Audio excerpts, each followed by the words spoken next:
Look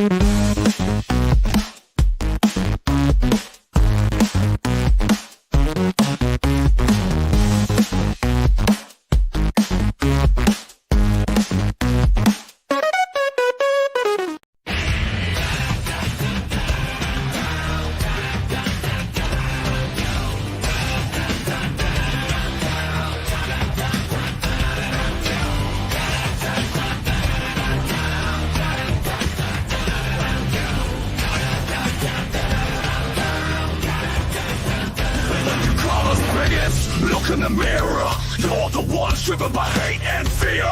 Plunder their culture for $1 spewing progress. While you cross the line, your brains are dead, your hearts are rotten. Truth and history you've forgotten. Preaching tolerance with a poisoned tongue, but it's you who's racist and sick. You're cooked, you're funded, you're done. But the bloodline doesn't forget this poison you spread, shallow and dead. Not buying your game, can you see? The world's awake, so take a knee. It's your kind that stains history. Bow down, hear the voices rise. The truth won't fade behind corporate lies. You drain the soul, now reap the shame. History's watchers know your game.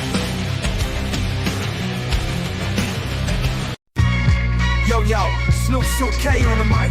This one for all my time disgraced geisha bitches. Yeah.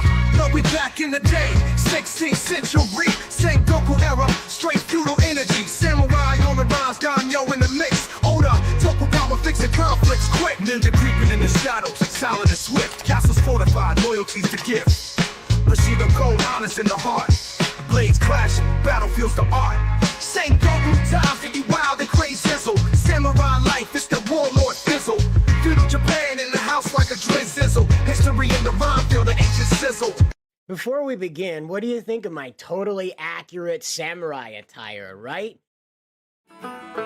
Mando, take me home to the clan I belong. Rest tomorrow. Death watch mama, take me home, Mando. Na na na na na na.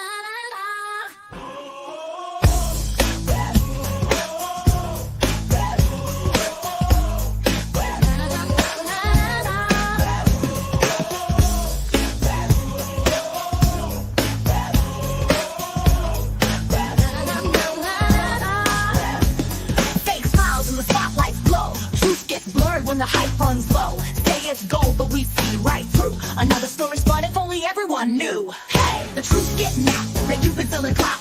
Oh, we know the games you play. Truth gone missing, washed away. Big talk, but we see the game. It's all for clicks, just the same old fame. Real words, that's what we crave.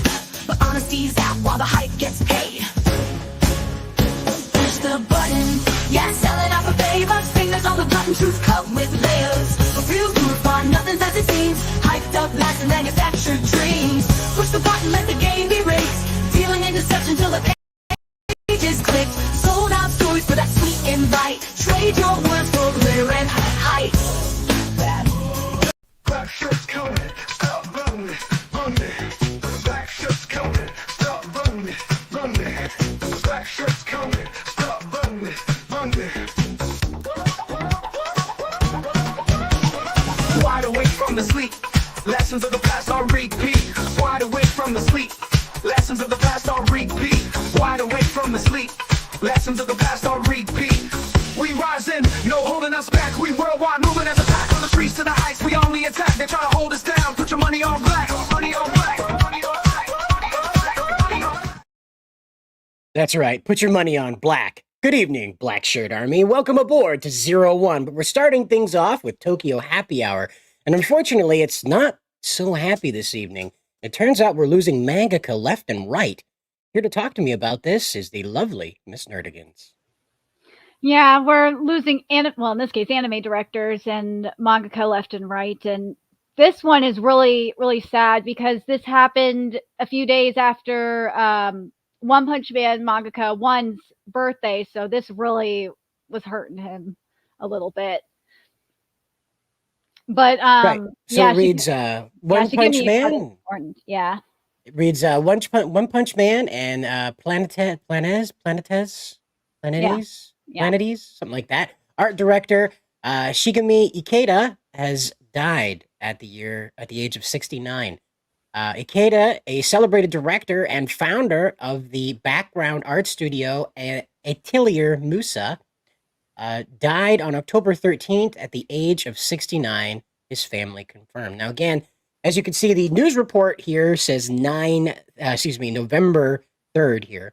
And so, as is going on usually with these Japanese celebrities, is their families are waiting several days, weeks until after this person has passed before announcing it to the public. Most of the time, it's to make sure that there aren't shrines erected or that the funeral procession isn't overwhelmed by thousands of people making some type of pilgrimage to say goodbye. And so they did this with Akira Toriyama as well. And Yeah. so I wish the United States would do this more and not like as soon as somebody stops breathing, we tweet out that they're dead. That's kind of annoying that that's what we do. But it is what it is. And breaking news in the U.S. is somebody's dead. How about that? In Japan, they wait a couple weeks to tell you. So but yeah, he's more known for he gets some iconic work with Gundam Unicorn, Char's Counterattack, War in the Pocket, Turn A Gundam, and Seed. He's also got the credits for One Punch Man, Boku no Hero Academia, so My Hero Academia, got some of that there. Yakusoku Neverland, The Promised Neverland, of course, and My Teen Romantic Comedy Snafu, and I'm sorry, I don't know how to Plantes and pronounce Overlord too. But like Plantes, okay. I thought you would want to cover this one in particular because of the Gundam connection here. Right. And again, like I don't know Gundam in and out, up and down. I've only read about Ikeda a couple times, so I don't know a lot of what he contributed here. Not that it wasn't, significant or important, but it's important to note that this is the turning of the soil. We're going to continue to see more and more of these pillars of what we consider to be quality entertainment continue to, head off into the history books, if you will, to join Mr. Toriyama in memory. And so I'm not sure what Mr. Ikeda's worldview was about the afterlife, but I sure hope that he's up there and enjoying it with Mr. Toriyama and the Miura and the other mangaka that have passed away recently, including we have another one now. This is Kazuo Umezu. Yeah, Mizu. Umezu. So this is Kazuo Umezu. He's a horror mangaka, and he passed away at 88. Doesn't look a day over 40. Yeah, he's one of the founding. I believe he's one of the founding pillars of horror manga. So like, Sure. yeah, all the manga cover coming out, and even the Godzilla -1 director came out on in Twitter and said something about him and how genius his work was. Well, we do need to address one thing here about the previous announcement. Mr. Ikeda was the art director on the anime of One Punch Man. He The was not the mangaka is still creator. alive. Right. The one is still alive, and He just celebrated his birthday. Murata. Yeah, Murata's the artist. Yeah, Murata's the artist. And Murata is working on both the manga and his own anime too. And that's so again, I mean, like we'll get back to Mr. Mizu here, and he has he went through this. He's a god of horror manga. That's what he was regarded as there. Yeah. So unlike Ikeda, there is a public memorial service about this creator. Again, they seem to choose back and forth on this one, but usually it's not some type of like rush to the news to tell people somebody's dead situation. Yeah. It looks like Umezu passed away at his home in July and was later diagnosed. Excuse me, he collapsed at his home, and he was diagnosed with terminal stomach cancer. It's horrible. which again is something that can happen with a Japanese diet and an American diet. There's a lot of chemicals in the food there, and there's not a usually people with like a background or a family that come from the country, they don't do too well with that. They're not used to the pollutants, and most people in Mr. Umezu's age group had family that came from the country. He was likely a first generation city dweller. So Yeah. he probably couldn't handle the chemicals in the food, and it, you know, did what it did to him. And that's typically how it goes. And similarly, Toriyama passed away from complications related to smoking. So the situation with him again, this sort of like sedentary lifestyle also doesn't help those digestive problems that Mr. Umezu had here, and Mr. Toriyama also had that sedentary lifestyle. He Yeah. often drew himself smoking cigarettes and reading dirty magazines. So if that helps you picture what he was up to in his free time, and that's Toriyama. Mr. Umezu had a different opinion about himself, but But again, yeah, you're gonna keep losing these people, and that's okay. That's a turning of the soil. There will be new horror mangaka to take his place, and this is the Japanese are a little reluctant to embrace this kind of change. It's not necessarily that they see it as a bad thing. It's just that, like us with the boomers, the elders of society have held power for so long, and now that they are falling away, the youth of society, or rather people that are not as advanced in age, are rapidly having to pick up the slack, and it's a lot of slack to pick up. So, especially in the horror realm, because the horror realm you have Mizu and you have Junji Ito and you have the mangaka coming up like well obviously Shida Sui has been in the realm for a long time as well. And something that Shida Sui is doing that's very interesting and very unusual, especially considering how well renowned he is he's doing Chojin X all by himself. He doesn't have, from what I know, in interviews and stuff, he doesn't have assistants or anything because he wants to do it all by himself. So it's very interesting. mhm. And we're going to continue to see people emerge as well, because like I said, Yeah. as these guys at the top, and this isn't Mr. Kazuo Umezu's situation, No. Mizu's situation. It's more in line with the corporate structure that sort of holds the young people down, and so their talents aren't able to grow unless they are truly extraordinary and demonstrate that right out of the gate. So Well, we're the starting to see it kind of change a little bit. Um, it's still a little more. It's still cutthroat, but I would say, well, Weekly Shonen Jump is cutthroat, obviously. But like Jump Plus and the rest of the magazines, like Jump Plus, Jump SQ, they're not as cutthroat as Weekly Shonen Jump is, and same with Kodansha. Like Weekly Shonen Magazine is not as cutthroat. So like their artists there are able to grow a little bit more. And for the online publications, it's more so a combination of views and sales.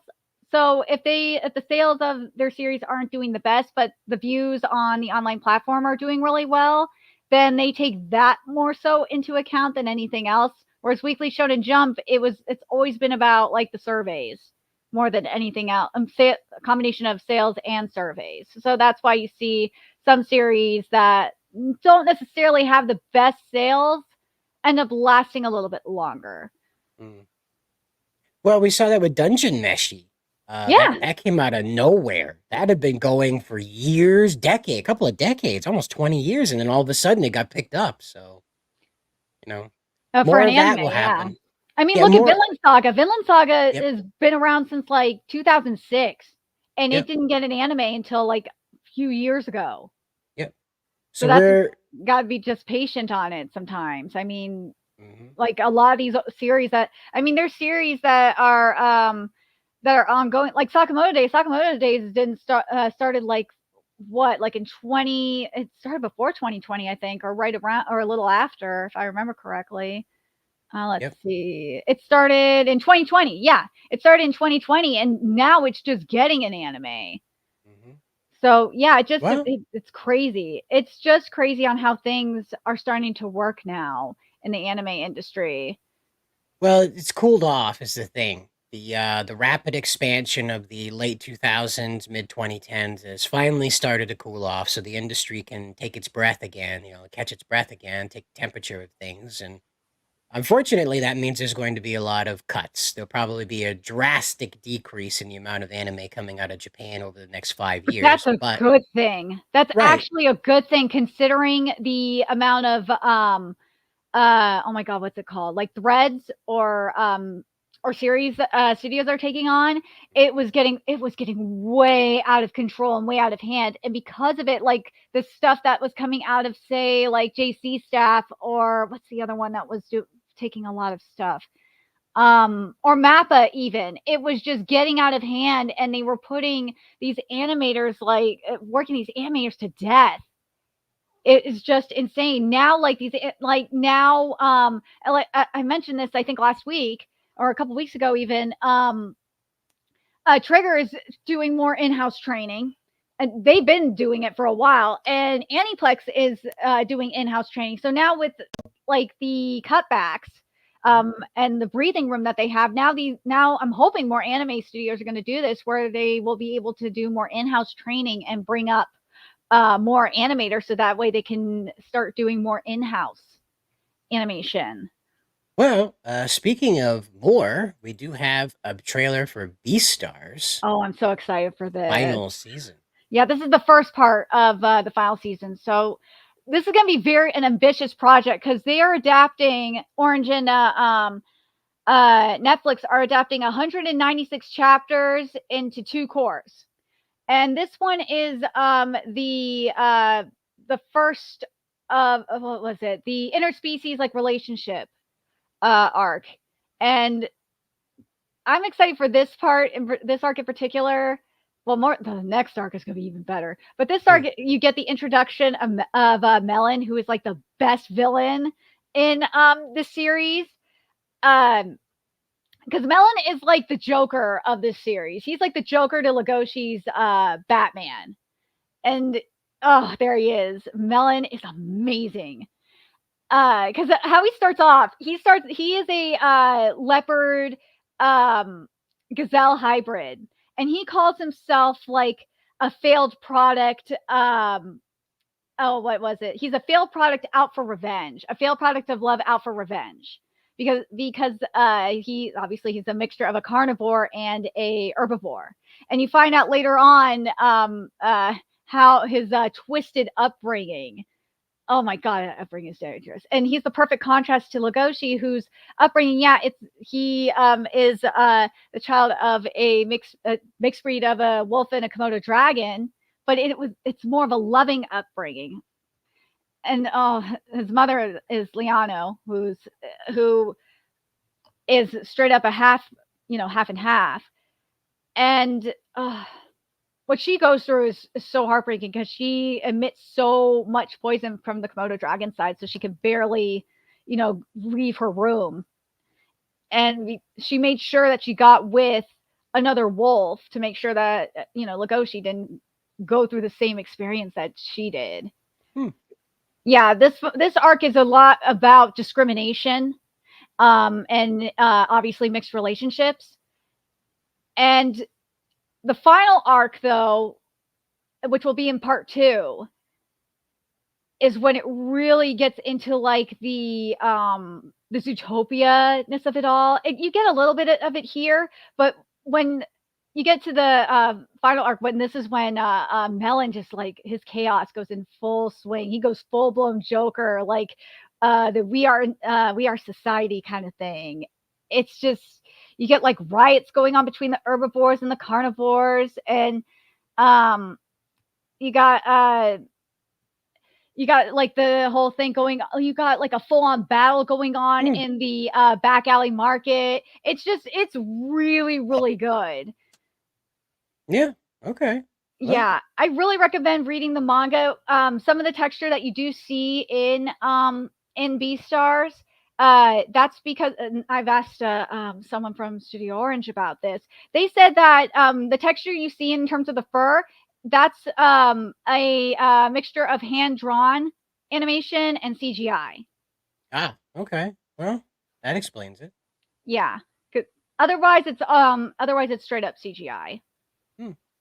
Well, that's probably going to be the future because again, as there's less people in Japan, there's less people to become animators, and it's not exactly a high-paying and glorious job. So, Well, they are bringing overseas animators, and we've seen that with like the stuff with Blue Lock and with One Piece, and they are bringing in overseas animators to come in. There is, of better course, for worse. better for worse, especially in terms of China, Mm. but it is happening.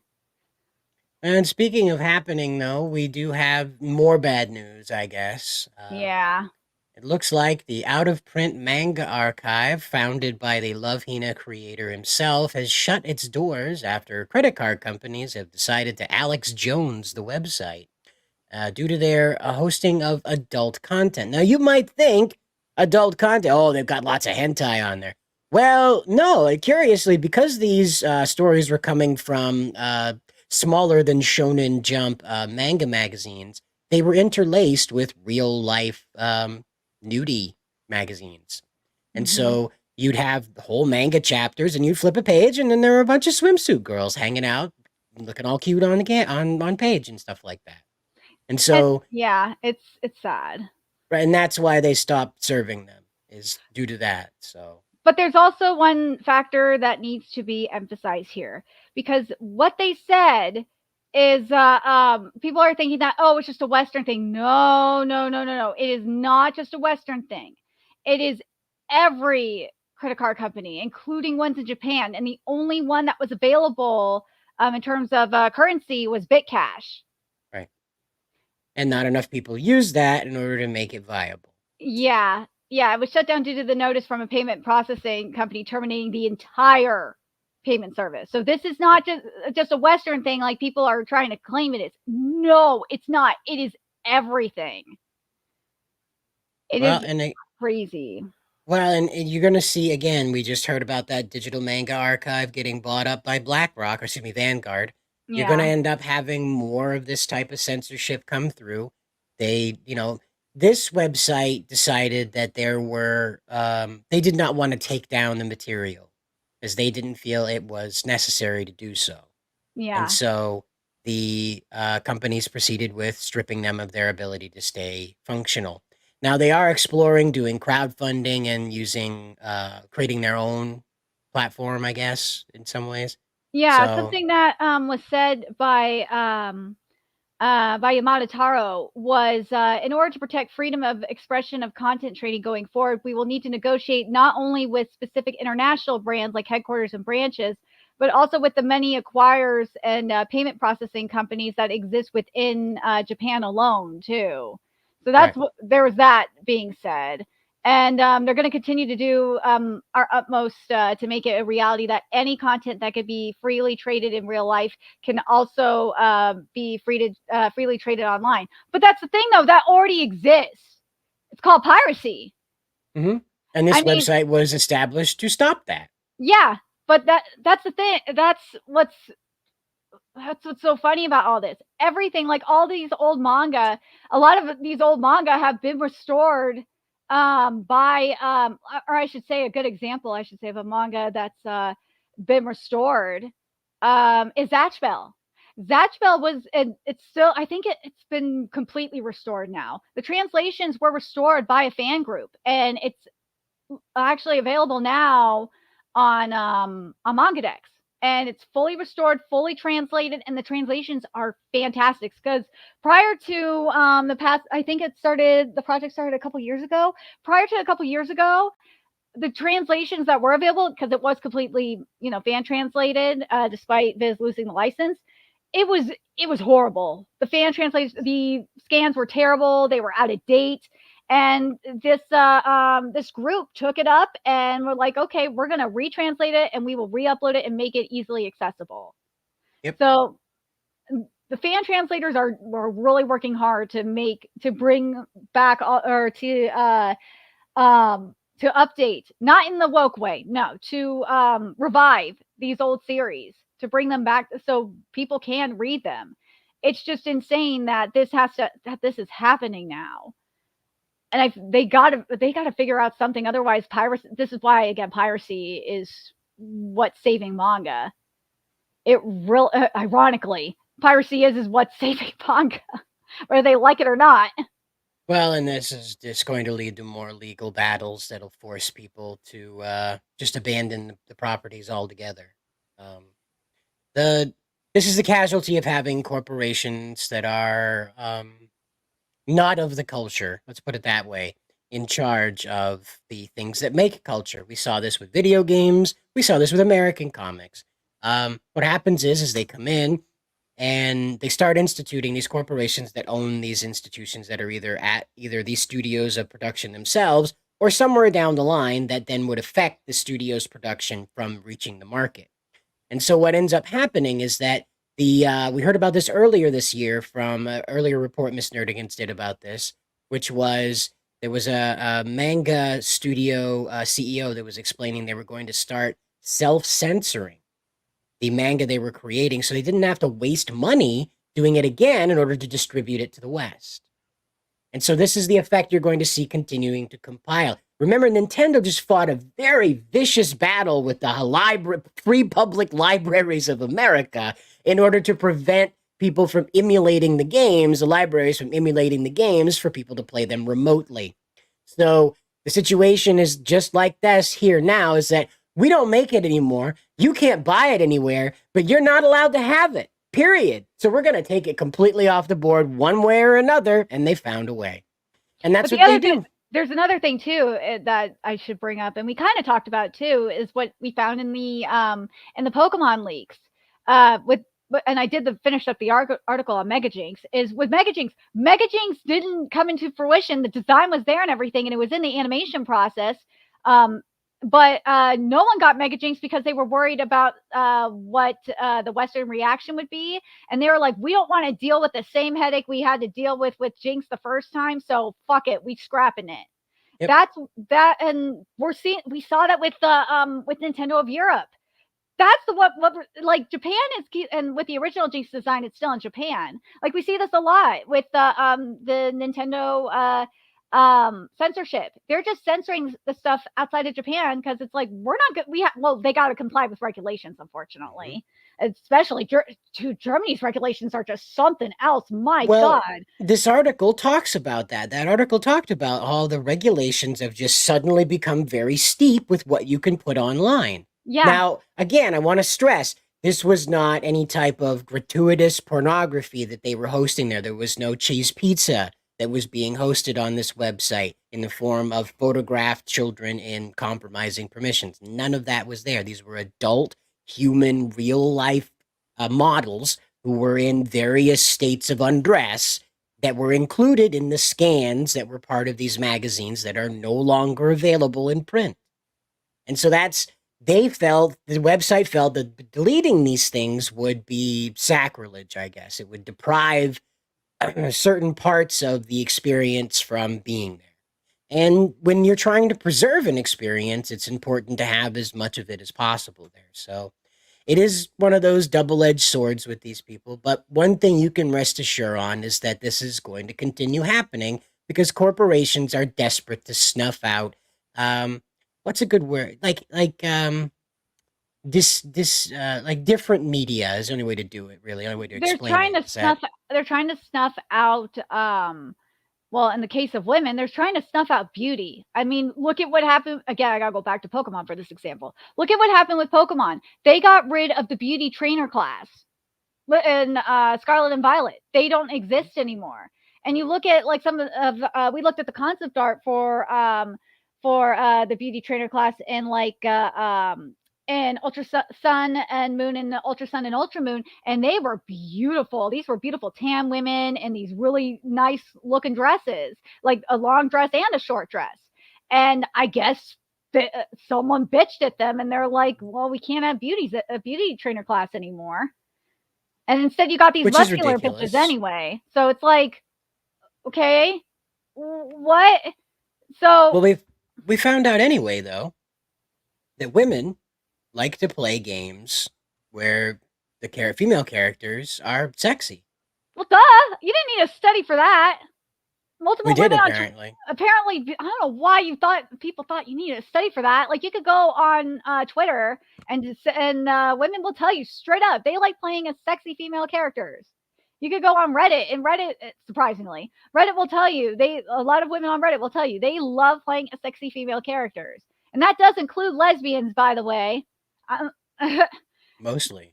Yeah. So the the situation, as you can see right here, is that this study was done by the University of Ohio, and a woman by the last name of Lynch, Professor Lynch, Dr. Lynch, I'm not sure. But this person conducted a study with about 300 students, undergraduates, and the female respondents were most of them were female, and they were shown these sexualized characters. Now these aren't things that had like these aren't characters that had huge like milk tanks on the front of them and stuff like that. They were characters that had a large chest and then in various states of undress, you know.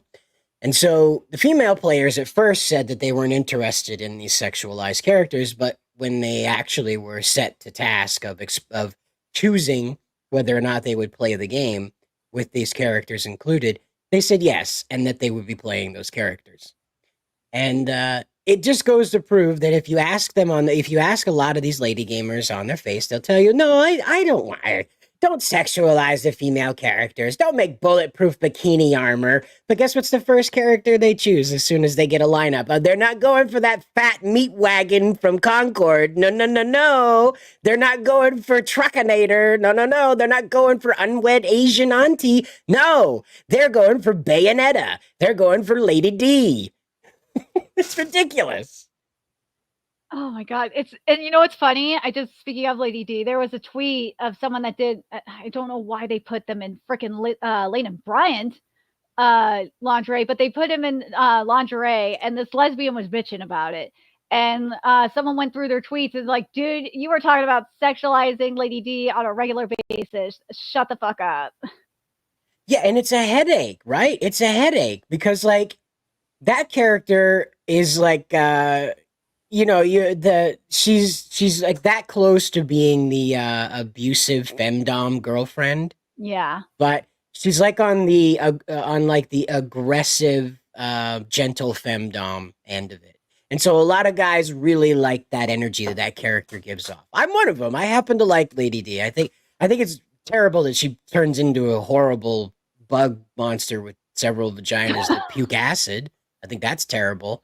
And that she killed her children in order to make them into bug monsters. That's not something I'm willing to excuse. I don't want to date this character. I just like the fact that she's 8 feet tall and can throw me around the room like a rag doll and then eat me. You know, I think that's hilarious. I love that. Like that though. Some guys are into that's that. the selling point. That's the selling point. But again, I talk to female players and they say that, yeah, the monster waifu, exactly. They say that they do find that character attractive. They want to dress up like that character. I see her at Halloween here in Maine, and I'll tell you, it's pretty cold to be walking around with that much of your boobs hanging out in October, okay? It's real cold to be walking around dressed like that character. But they do it because it's not even an empowering thing. I'm told by my friend that dressed up like her that it was just like, the men look at you differently when they recognize the character, is what she said. They none like any other character she's ever played because she's taller.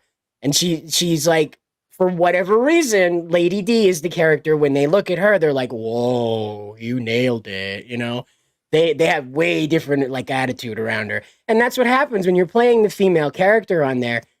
That's the extension. Lego did a study on this, or at least 4chan said that Lego did a study on this. And what they found was that boys, when presented with a toy, will mimic what the character is supposed to do. They will play Batman. They will take a Batman toy and they will make him fight crime and he will beat up the bad guys and he'll tell Robin what a good chum he is. And then if you hand that Batman toy to a female, a girl, if you will, this what happens with this is that not the female will not disregard what Batman is, right? The male, he'll like embrace it, try to mimic it. Instead, she'll try to bring Batman into her world. Rather than going to Gotham and fighting crime and having Batman get married, Batman now is hanging out with Barbie, discussing his Yeah. feelings and confronting the fear of commitment that he has.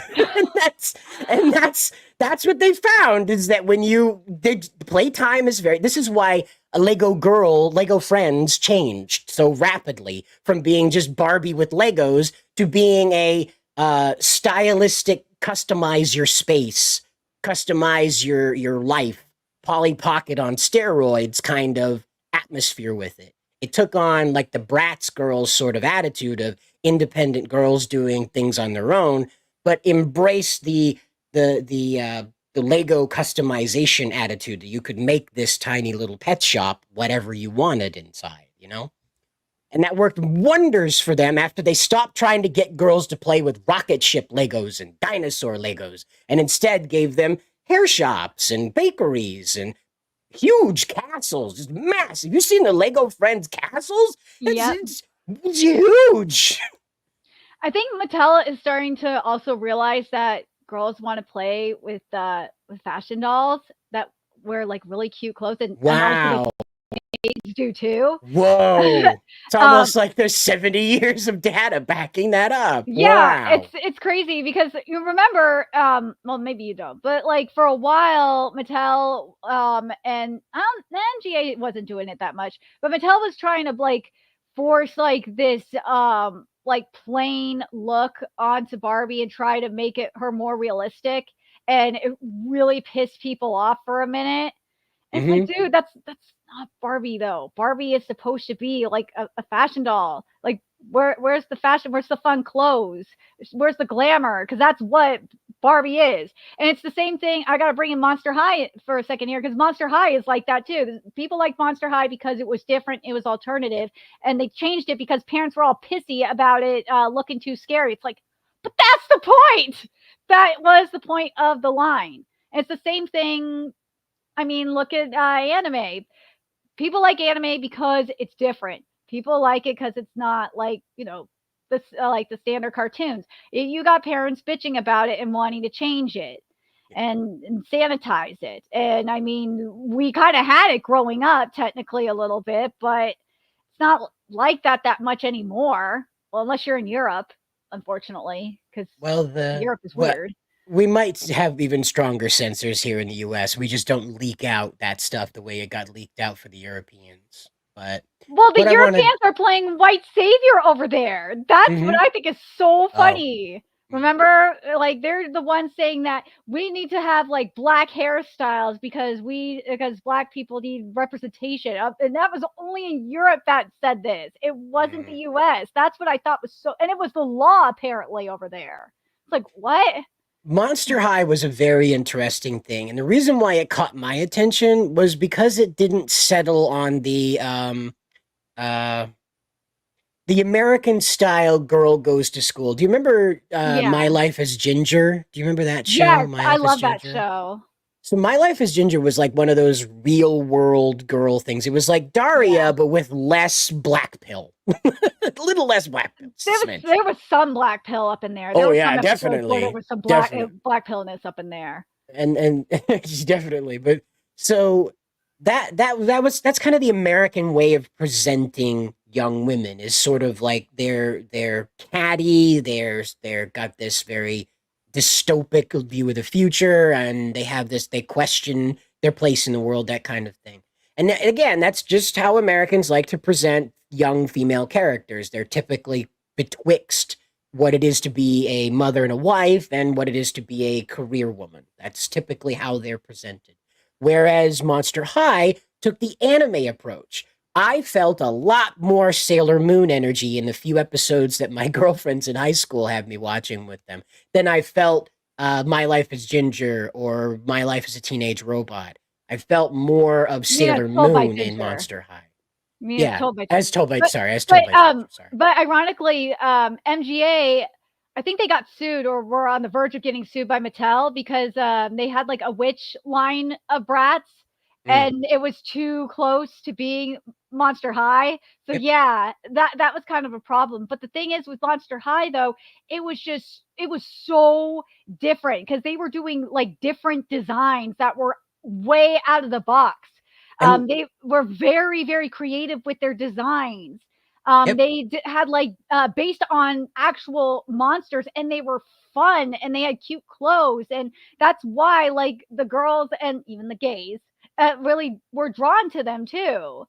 But then of course, as I said, the parents were saying they were too scary, and even the packaging was really cool. The packaging was reminiscent of like a composition notebook, but like in different colors, and then I had like the lightning bolts and stuff. It's really, really cool back in the day. But now, if you look at like Monster High, like current Monster High, you could tell like it was like a DEI kind of situation. It's really sad with what happened to Monster High compared to like what you had in like 2010, like over 10 years ago. Well, and like I said, it didn't follow the typical way. Now it does. Now it Now it does. does, They're all angry unfortunately. little feminists now. Before they were just teenage girls going through teenage girl problems, and that was, like I told my girlfriend, it's kind of cute that this is what they're situating this. I felt more Sailor Moon out of it. I was expecting it to drift into that any minute. That like one of the high school boy characters was going to don a costume and become like some secret hero, like a Phantom of the Opera kind of hero at the high school. But nope, it never got there. The one No. character that I really did enjoy, and I had to keep this from a secret from my girlfriend because she was always very, very, very, very, very jealous of Australian girls, was Blue Laguna. Or Laguna I Blue. Laguna Blue. I just like what an adorable character, He right? was Like cute. yeah, and they ruined her. But They yeah, made her pink. yep, and And side shave. Yep. and they changed her to like I think it was Honduran, if I remember correctly. Yeah. But They completely changed her character, and it was like everyone the fandom was so pissed at the time. yes, yep.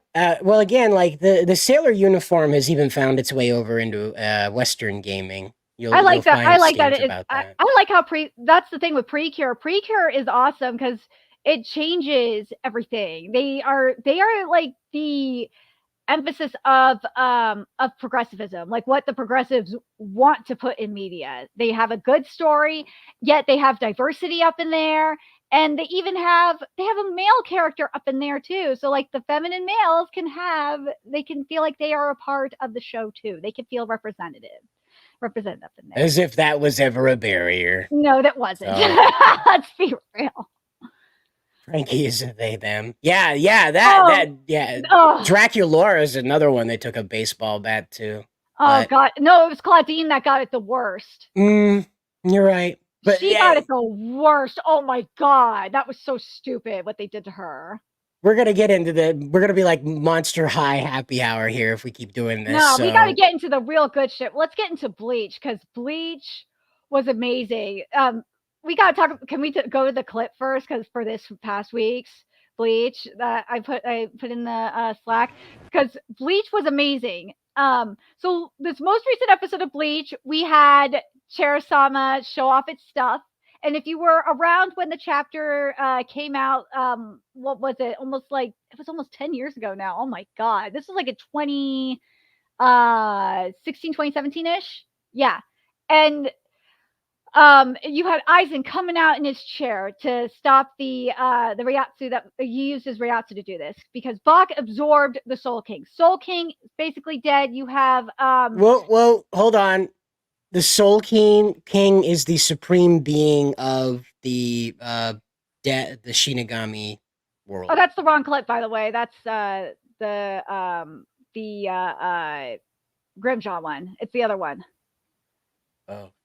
The Soul King is the one that rules over basically all the realms. And without the Soul King, he maintains balance. And without the Soul King, all three worlds, Earth, the Sarate, and Wado Mundo, go. Can't really It is tell anymore. CGI. It is. That is Oh, yeah. CGI. But look, oh. And that chair still stood. You didn't get out of the chair. So, what are we at now? Aizen is on the same power level as Ichigo finally, or No. This Aizen is still more powerful than Ichigo at this point.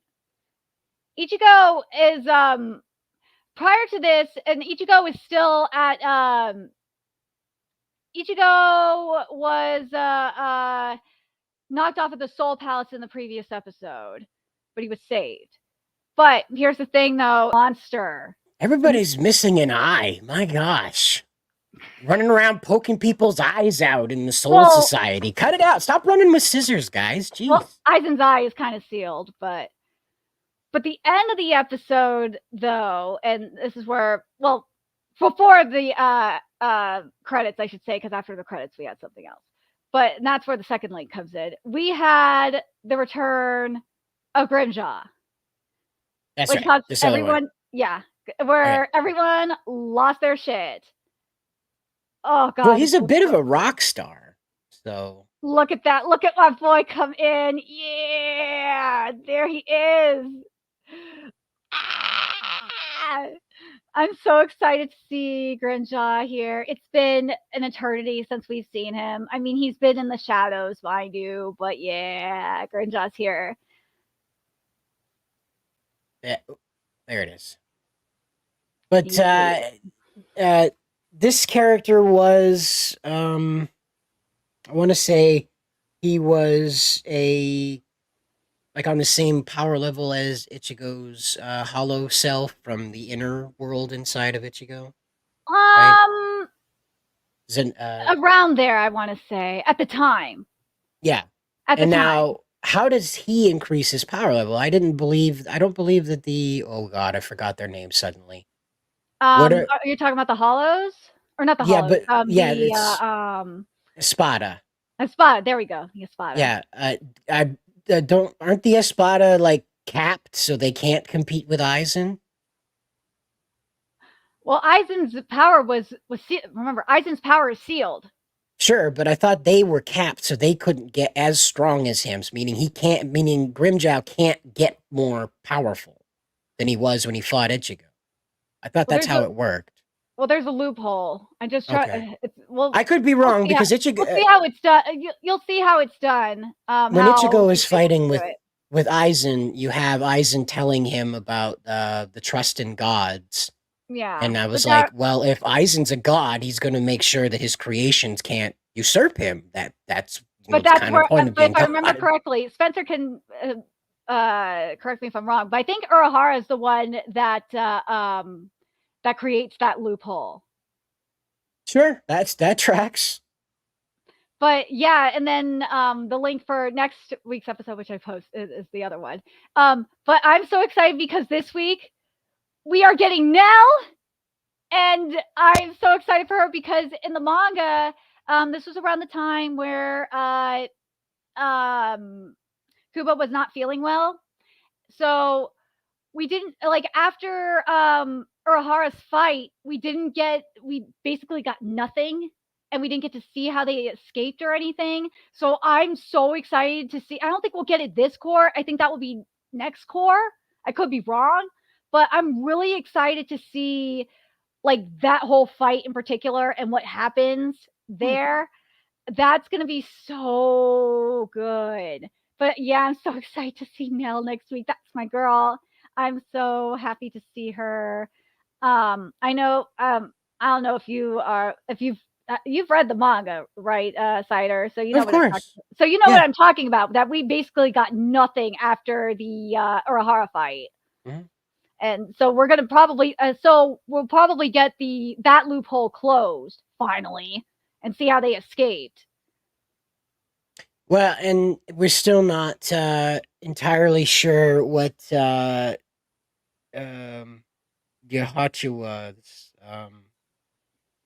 final power thing is either, because he's still not revealed what his ultimate I forget what their special move is because it's not Bankai. Well, no, what his special release is, because he wasn't. Remember, he took out Old Man Why am I forgetting everybody's name tonight? My God. He took out the old man, and the old man summoned an army of flaming skeletons, okay? And that wasn't enough to take out Yahachiwa, so, or however to say his Or name. Bach, So, Yobach, you're referring to. yeah, that whatever. I call him Yahachiwa because that's the only thing I could make sense of the name of. That's how my brain was like, that's Yahachiwa. And I was like, sure, that looks like a word. So, But I'm curious because you've been watching Yamato. That's Thousand Year right. He Blood. took out Yamato. Yeah, but Yamamoto. Yeah, but you've been watching Thousand Year Blood War, and I'm curious if because I've been thinking this since for the past few episodes how the writing is getting a little bit disjointed. Well, they're rushing. Yeah. This is the thing: is that they don't have. You're gonna wear out your animator team. This is what My Hero Academia constantly got shit for, is because they were going out and they were saying, we got to let people rest, guys. You're going to go a year between seasons. Sorry. Okay? These guys need to go home, be with their families, make more babies, then come back. Okay? They need a little breather. And that's the trouble with like this modern anime, because there's not enough animators. You can't even do it in shifts anymore. You get a team that actually does work like this, you kind of have to work them to the bone. And at this point... No, what I'm talking about is some of the scenes in terms of the actual adaptation part. Like some of the scenes were supposed to be like, in terms of like establishing like the gate and stuff like that, that was supposed to be like a couple of episodes ago. And because of that, it kind of, at least for me, it kind of like, how it was done here, it just kind of interrupted the flow of the episode just a little bit. And especially like how Kenpachi came in and stuff like that. Kenpachi was supposed to be there ages ago. And the other thing that kind of bothered me is how Ukitake, because remember at this point Ukitake is supposed to be basically dead at this point because Bach has absorbed the Soul King from his body, and it still looked like he still had the Soul King still up in him. So, and that's like a key thing, and him looking like he still had the Soul King inside of his body, like, really drove me nuts to no end. And I can't be the only one thinking that this is just a weird retcon kind of situation. Soaring Sky?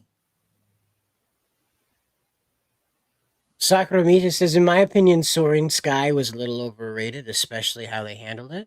I mean, compared to the fresh... you talk about Precure. Oh, okay. Sorry. My bad. Yeah, it sounds like a Diddy party. Well, yeah. There's a lot of visceral imagery there with your description of where the Soul King was in that relationship to that other fellow's body. But again, like what I was saying, though, is the reason why they're moving that stuff around is because the animators need a break. And when you can't just send them home for a week, you give them an easier task. So you see a lot of the time in Bleach, 1,000-Year Blood War, there's a lot of scenes of just dudes standing around. There's a lot of scenes of just the sky. But there were still, but they're in those scenes that were moved around though. The scenes in the manga, they were just standing around and just talking about establishing the gate and just saying that they should have had that a couple episodes ago where it was in the where it was in the manga in terms of order of events. So that way, so the content was there, and it was, the gate, the creation of the gate and whatnot was established and then, mentioned again here, and it worked better from like a writing sense, a narrative sense. And also Kenpachi showing up there, and Kenpachi should have already been there. Mayuri was technically already there, if I remember correctly.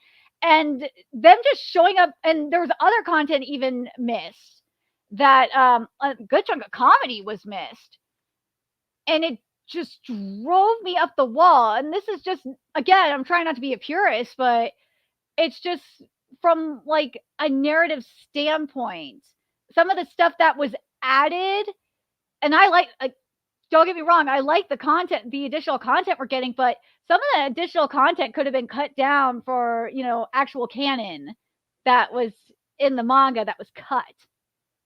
And there was a lot cut.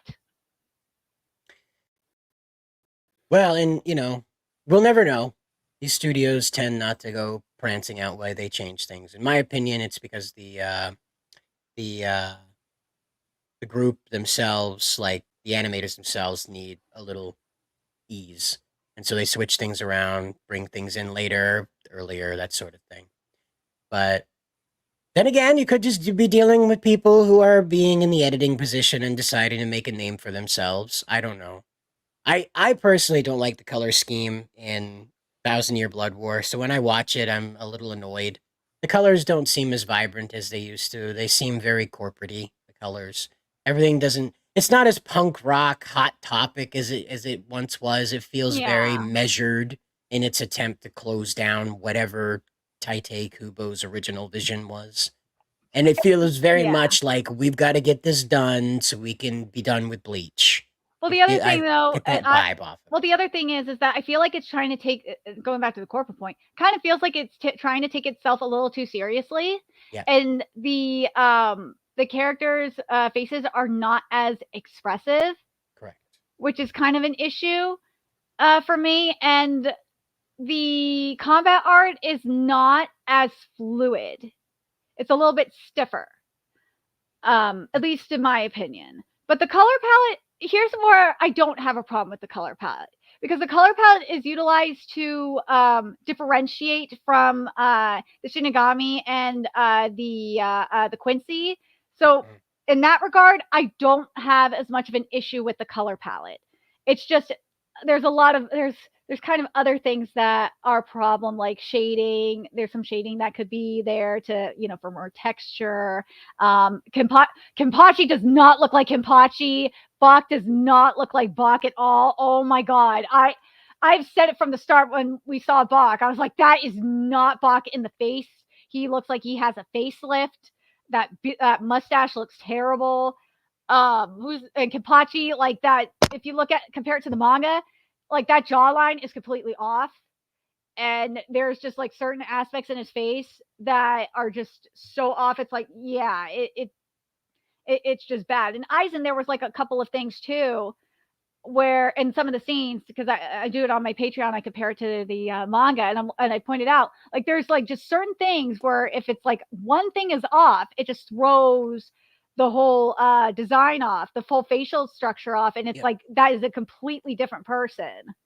Well, and you can see right here, this is the example of it. So, you remember in like the Digimon movie, they would have like this very realistic skeletal structure to the faces. Yeah. And the movement was much different than the anime's movement. They wanted to make everything floatier. And that's what the battle scenes are like, Kirby. That's what he was asking. He's like, do you have an example of the combat art? This is not the best I can find, but this is the quickest I can find. Yeah, the Digimon movie is going to be our the theme of the 2024 here on Bounding YT Live. Apparently, that's going to come up like a bad case of foot fungus. So. No, you can, if you go on Twitter and just look up Bleach anime, you can find a good example of clip-wise of the combat art. And so, in terms of motion, and that's what it is, Kirby. Is that I get that they're trying to make it like a very fun and well, I wouldn't say fun. They're trying to make this a very special event. The 1,000-Year Blood War is supposed to close down everything we know about Bleach, and so they're doing their very best to make it the kind of energy of that. But the problem is that, like usual, it's sort of like what happened with the Power Rangers 2017 movie. In an effort to look grandiose and amazing and interstellar and cosmic, it completely lost the aesthetic of Power Rangers, save for 5 pissed-off teenagers wearing different colored space armor. And similarly, this looks like Bleach, it sounds like Bleach, it moves like Bleach, but every now and then, it's not Bleach. It turns into Naruto real quick, like that Naruto movie that was really weirdly animated. You remember that one? It was the one where they were in the snow and they had a train and there was that one was really weirdly animated. And it's kind of like that. I kind of compare it, and when it comes to like adaptations like Bleach, I kind of compare it to like, or just in general, I should say, I kind of compare it to like Sailor Moon Crystal, where Sailor Moon Crystal, it's full of comedy, it's fun, it's light. But like when you look at Sailor Moon Crystal, yeah, like it's actually a pretty decent adaptation. But the thing is, what's missing from it is the comedy. And Sailor Moon manga has a ton of comedy, and it was like basically cut. And that's when I say Bleach is trying to take itself too seriously, Thousand Year Blood War is trying to take itself too seriously. That's what I mean. A lot of the comedy could just completely cut. It's like, but that's Bleach. A lot of the raunchy comedy was cut. It's like, dude, like that's what makes Bleach is the raunchy comedy. I know it's a lot of Westerners that are saying, yeah, it's a good thing. But that's what Bleach is. Bleach is a raunchy comedy. Yes. It's a raunchy action comedy series. Well, it's kind of like Dragon Ball too. Kind of touching on that real quick. It's like Dragon Ball. Like a lot of Westerners don't like Dragon Ball Daima because they only watch Dragon Ball Z and they didn't watch classic Dragon Ball. And Dragon Ball Daima is like it's more so on classic. It's like classic Dragon Ball than a Dragon Ball Z. Then I think it's like. Well, it's like a mixture of Dragon Ball GT meets Super Dragon Ball Heroes to be specific, but it really does feel like Toriyama's like classic Dragon Ball kind of thing, and people just don't like it because they've never watched original Dragon Ball. Correct. If you watch original Dragon Ball right now in 2024, your skin is going to crawl a couple of times as you're like, wow, I'm not allowed to like this anymore. Social pressure tells me this is bad. And so that's what you get when you watch Bleach. Now you got to remember, Kubo is also a fashion designer. So when he puts these women in these revealing outfits, he's legitimately applying his fashion knowledge to them, not like big boobies. Yeah. You know, I know with Rangiku, that's what he did, definitely. But you know, and Orihime. I'd like to think that Orihime is the one that he likes to dress up. That's his dress up doll. She always ends up with the prettiest outfits out of all. He does. Which again, I think robs Rangiku because again, that's like 3 heads worth of boobs. I don't even know how you measure that much boob. I like Nell's outfit though. Her Espada outfit is really cute. Oh, hold on. We do have a super chat. And Scooby Doosh for $2 Canadian says, hi, Zeno. You've made your appearance now, Kat. You better be good. Yeah, no, I'm here too, by the way. Just in case anyone cared. I don't know. Like 10 minutes, no one said a word. I don't. I say okay. Well, we've been talking about Bleach. We were waiting for you to jump in. But hi, Jacob. Welcome, superstar. Jacob, what's up? How's it going? Oh, I'm glad you had some time between your Fox News auditions to come on by here and see us little people. Well, if it isn't my best friends in the whole wide world, red bra and black trucker hat, how you guys doing tonight on a Wednesday? Hanging low, buddy. Hanging low, double dipping, I see. But yeah, no. So do you want to tell the people what this is all about? We did have Leslie Tarkin ask a little earlier about you being on Fox News last night. So. Well, I'll let you guys in once Spencer jumps in here. But yeah, I did make a little appearance on the Fox broadcast for election coverage. So yeah, that video is going viral. Basically, me and one of the Fox News announcers are like best friends forever now. We found out she was a USC girl, talked for a little bit. It was great. That's so right. yep. Also it's gonna be great. Yep. I also saw Kid Rock. He was there, piss faced at 50. So, of course. Of course. I love America. Yep. I just start drunkenly singing "Ball with the Ball."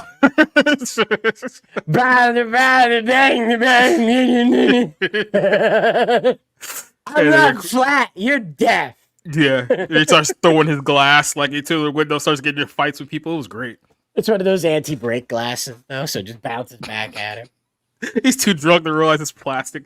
Right. It's a wizard window. But yep. But yeah, no, I like I said, I drove about nearly 4 hours to get there yesterday, then drove about 4 hours back. So now I'm officially all here and ready to go. Well, I don't know if Spencer's ready yet. He's in black and white, and I don't know what that means. He's Noir Spencer. That means that he's probably screwed up because he doesn't know Spencer Noir. Spencer Noir.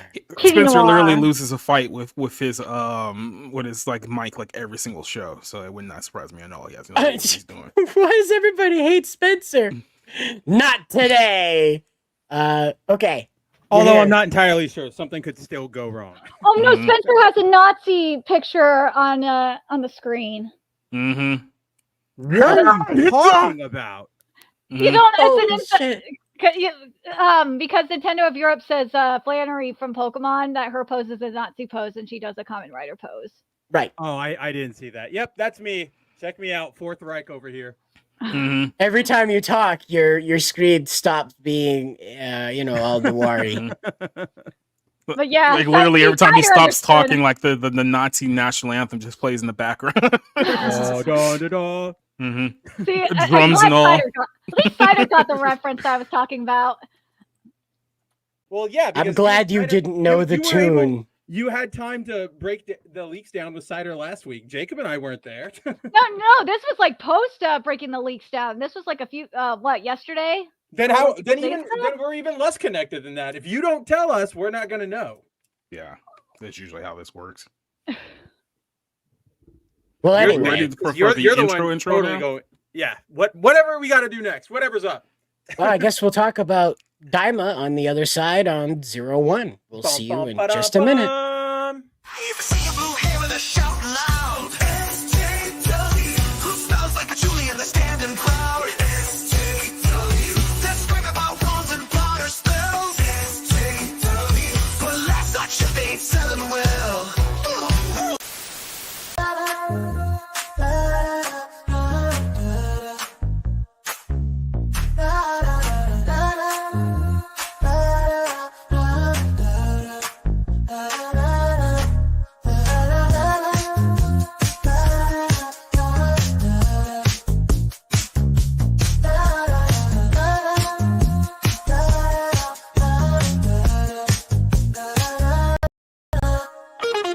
Still on the court, flames in the sky, you feel that heat, it's about to fly. This ain't just hoops, this your life on the line. We fighting for more than peace this time. And please don't give up on this, my valiant heart. In the face of fear, I promise I won't fall apart. Through the fire and the rain, for you I'll stand tall. Take my hand, and together we'll never fall. I promise, we're enough to survive this trial. Enough to survive this trial. Jeff was beginning to wonder, who are these people? Why were they the stars of every television show he tried watching? Did he eat edibles and forget? Forget what? Jeff asked the British voice inside of his head. You'll find out, Jeff. You'll find out.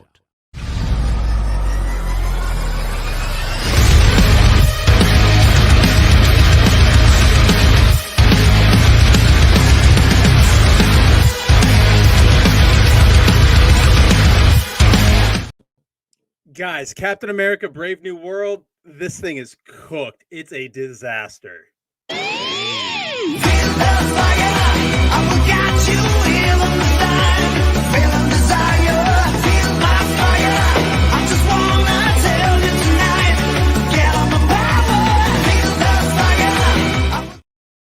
I'm gone for literally 2 days, and somehow Disney loses even more money.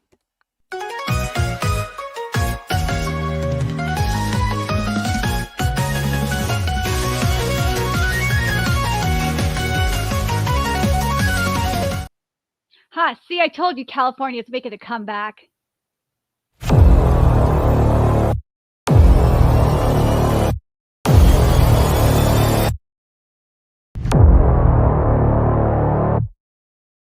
I need a nap. Wake your ass up. That is my permanent state of being all the time. Is I need a nap. So, yes, everybody, welcome. We are back. It is Wednesday night. After a very uneventful week, we are back for another episode of 01. Obviously, you guys have been hanging out with Cider and Nerdigans for the last hour on Tokyo Happy Hour, going over Bleach and some very, very sad passings in the industry lately. Now, you're here with 01, with me and Jacob joining the crew. And yeah, before we even get into anything like entertainment related, let's talk about how famous Jacob is now. Worldwide superstar. Yeah. So That's what I'm saying. Fox News wife coming up. Like, you've got this. yeah. So apparently there was an election last night. Did anyone know about this? Nope. I just stumbled across it. No. Okay. Well, Something Brand in new Brazil. news to me. Some guy in Brazil, right? Yeah. Yeah. There was. Trump. There was an election last night. There was a couple people. I'm not sure if you guys ever heard of them. One was called Camila. I think it's Kamabla. And Dennis Trump, who were all in the election last night. And yeah, so Fox News and Fox Nation decided that last night they were going to host an election party at Kid Rock's bar in Nashville, Tennessee. And I decided to drop by and send my presence. And yes, Kid Rock was in fact actually there. I had a picture of him later on. I'll show you guys in a bit. But he was there. Some of the Fox News personalities like Craig Travis was there. Tommy Loren was there. And this lovely lady here in the blue, Abby Hornacek, which I believe is how you pronounce her last name. Yeah, so we were hanging out. So. Yeah. So right, she's my new best friend. So we were hanging out last night at the bar, and we were talking for a little bit. I actually got I actually got her photo, talked to her a little bit before we actually went live, and that too. And then all of a sudden it was like, hey, we're gonna go live here in a few minutes. You want to give a couple of words? It's like, sure, I'll give you guys some brief thoughts here during the election. So this was me on Fox Nation last night live during the election broadcast, and a packed bar full of Trump people in Nashville. Hey, there we go. How about you? This is a nice hat. Yeah, very nice hat. Where are you from? From Georgia, actually. Georgia. All right, big night for Georgia. What has been your reaction so far? And have you made friends with the folks over here? Well, yeah, I know some of these people. Some of them I haven't met yet, but no, it looks pretty good so far. We're still kind of holding out. We're at Georgia, obviously, North Carolina State, we're all paying attention to. I think Wisconsin is actually probably the most surprising one so far tonight. So we hope that flips our direction. So there's reason to be hopeful, but no, we're still waiting out to hear the actual results saying that hey, he's been reelected. So what drove you to the polls this election? I think it was the economy. I think that was the number one reason. A lot of people are just out there suffering right now, and it's really the position that there's a lot of people doing worse than they were 4 years ago, and they're tired of being told that no, they're actually doing well when they're not really doing well. And I think that's going to be the number one reason that drives people to the polls, and depending on the results of the election, that might be the deciding factor. All right. Hey. Yep, so that was my brief appearance on the Fox Nation Fox News show last night. Like I said, I know I had a couple of other photos here just from generally see if I could pop this one up just real quick. So like I did say that Mr. Kid Rock was in fact in attendance for the show. It did not work. Damn it. Hold on, let me try to fix this. Not allowed. Oh, and we make fun of Spencer for boomering it up. Okay. It's a JPG large. Yeah, it's actually not letting me. Let me see if I can just pop This is a JPG medium space, sir. We don't do JPG large here. No, we're not rated for that. Yeah, what is this? Next you're going to try and get us to show AVIF files and WebP? I don't think so. Not here. And GIF? Yeah, first of all, this is Elon Musk's fault. This is not my fault. I was ready to go here, and then of course, the stupid X thing would not let me transfer it over. But I would blame X as well. That's safe. Yeah, I think everyone should blame X. I mean, first of all, who names their kid X? Okay, can we just be like? Well, technically, it's not X. It's the coordinates of a galaxy somewhere that we'll never reach in anyone's lifetime ever. How many stars has Elon? Look at this! It's their wedding announcement photo. Isn't this lovely? You're gonna have Kid Rock officiate. Yes, he'll be the one busting out literally has like a Miller Lite in his hand. Yeah, I was gonna say he's not gonna be sober enough to make it to the altar to do. Do you bow jiggy wow to bang this lady? Oh my god, have any of you guys heard that Kid Rock song? I guess I'm fucking 50. Have anyone heard that song before? No. I've heard it, yeah. You heard it 5 times last night, didn't you? Oh yeah, it is. I'm just gonna say this. I'm not shitting on Kid Rock. I like Kid Rock a lot. I like his music, but I mean, he is looking every bit of 50 these days. Now, I'm pretty sure the booze probably isn't helping matters. But that's what happens with them. The alcohol preserves them forever. They won't die, but they pickle themselves straight up into that character from SpongeBob. That's just a little spinal cord in the head, the sunken eyes. Yep, and that's literally like how we got to this whole. That's situation. Keith Richards today. That's Keith Richards, the chocolate grandma, from the one that's like, chocolate. I've never had a chocolate. I remember chocolate. That's Keith Richards now. Swear to God, that's Keith Richards. It's like, I know that guy. But yeah, congratulations, Jacob. I look forward to your baby shower announcements. It's gonna be great. I'm presuming that's going to be the new intro for like all of your shows and your outros, and you're just going to like Probably. loop that. It's just from, like, here this on out. photo. That photo, the clip. I mean, you've got an entire media like catalog now that you can like bust out and Yeah, right. Do you know me? I'm Jacob Smith, right? I took a picture with this lady. Yeah. I was on Fox News for 10 seconds. Look, this is It was a solid minute. Thank you very much. Look, I just don't want to give you credit because I'm bitter, so I'm going to downplay your accomplishments. This is the new. I Black got Guy almost as much Kathy Lee airtime as show. Kid Rock last night. Thank you very much. The only reason why he beat you is because he fell off stage. But no, this is the new Kathy Lee and Black Guy show. Take a look at that. You guys could be like on every morning at 8 a.m. It'd be great. I You would guys watch talking that. about whatever I would happened. only watch that if you went on every day with the hat. You With have the to have hat, that- yeah. With the the little hat. tiny hat. Well, we can They be the call new it- Morgan Webb and Adam Sessler. No, Perfect. it'll be blonde lady and black guy in the morning on Fox News. Blonde lady and black guy in the morning on Fox Black in News the instead of morning. Fox and Friends. I'm pretty sure Fox has that in development. No, right? that's the, yeah, that's I the would straight not up even- title. They got all the sound effects, the bell and stuff The like that. graphics and everything, like the Right. swiveling like text. Yep, God. yep. With the hip hop backdrop, but it's not that aggressive because they don't want to scare Oh, of what's course, left yeah. of the boomers. So. Yeah, exactly. You don't want to scare all the old people into thinking they Right. accidentally put It's on, like a hip hop remix of the Weather Channel soundtrack. So. So it's just like a regular, like the Wii Shop music, but with an occasional like drum beat, like a. Did you want to show this? Aha! Yeah. Aha! And then you know what she said? She said it was great chatting with you. What a That name! means you're in, bro. Look at that! Look at If that all last of my name. experience online and interacting with women has taught me anything, it means that something as normal as this means she's totally into you, bro. Go. Oh, for it. yes. And one thing that I can say is that she is a sweetheart and she is far nicer and more beautiful in person than Tommy Loren. So double dunk all over that. I mean, it's not really a high bar. Mhm. It's not really a high bar. And yes, by the way, that was an NRA shirt that I was wearing last night. And on the back of the shirt, which you didn't get to see on TV, it was like literally bullets that had the colors of the United States flag up there as well. So, yeah, that's what we. Oh wait, What? bullets or bullet holes? No, actual So- bullets. Okay, because I was gonna say you don't want the bullet holes. That just means you got lit up. Yeah, exactly. So, what does an NRA stand for you? I don't think I can answer that one on YouTube because the first word is a kind of a no-no word. So Right, and I was thinking that no word with real aura following. So NRA, see? Yep. With gotta real be aura, the something- W It has silent. something to do with the magical society. I know that much. Right, I can yes. at least tell you that Yeah. much. But yeah, no. So like last night we Rizzler. the Rizzler. Hell yeah. There's your New Year's Eve costume. You're gonna be the Rizzler. Just a bunch of R's all over your jacket. The Black Rizzler. Jesus. Oh. What? Just do that all day. But by the way, so this is basically what we were doing all night last night. I don't think I left the bar till like roughly 2 a.m. Well, why would you?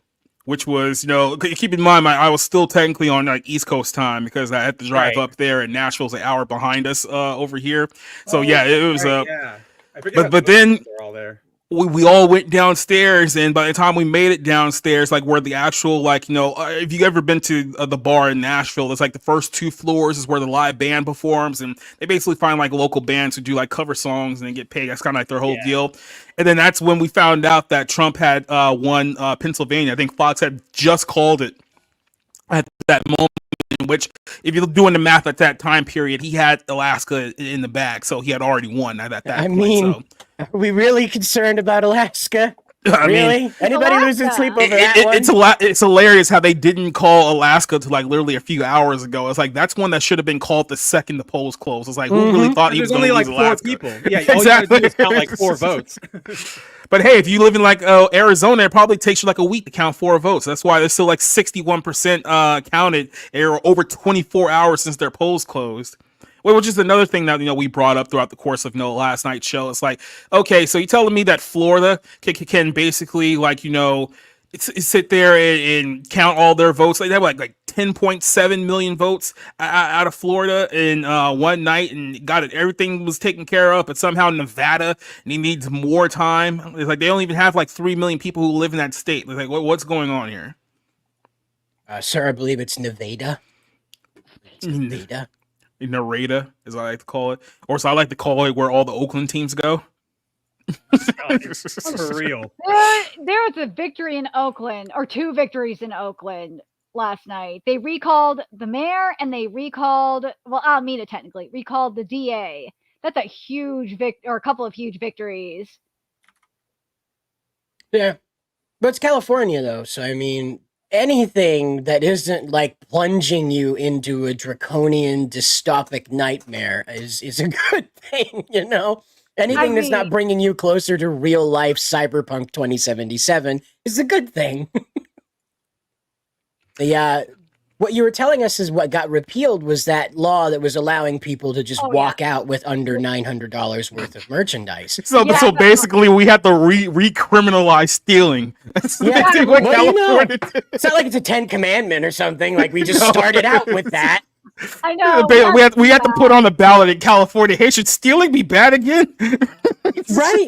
Sadly. Just say yes to allow stealing. No for no more stealing. Yes. But then you also, the person that approved or was part of the creator, or one of the creators of that proposition, was the LA DA Gasson, and he's gone now too.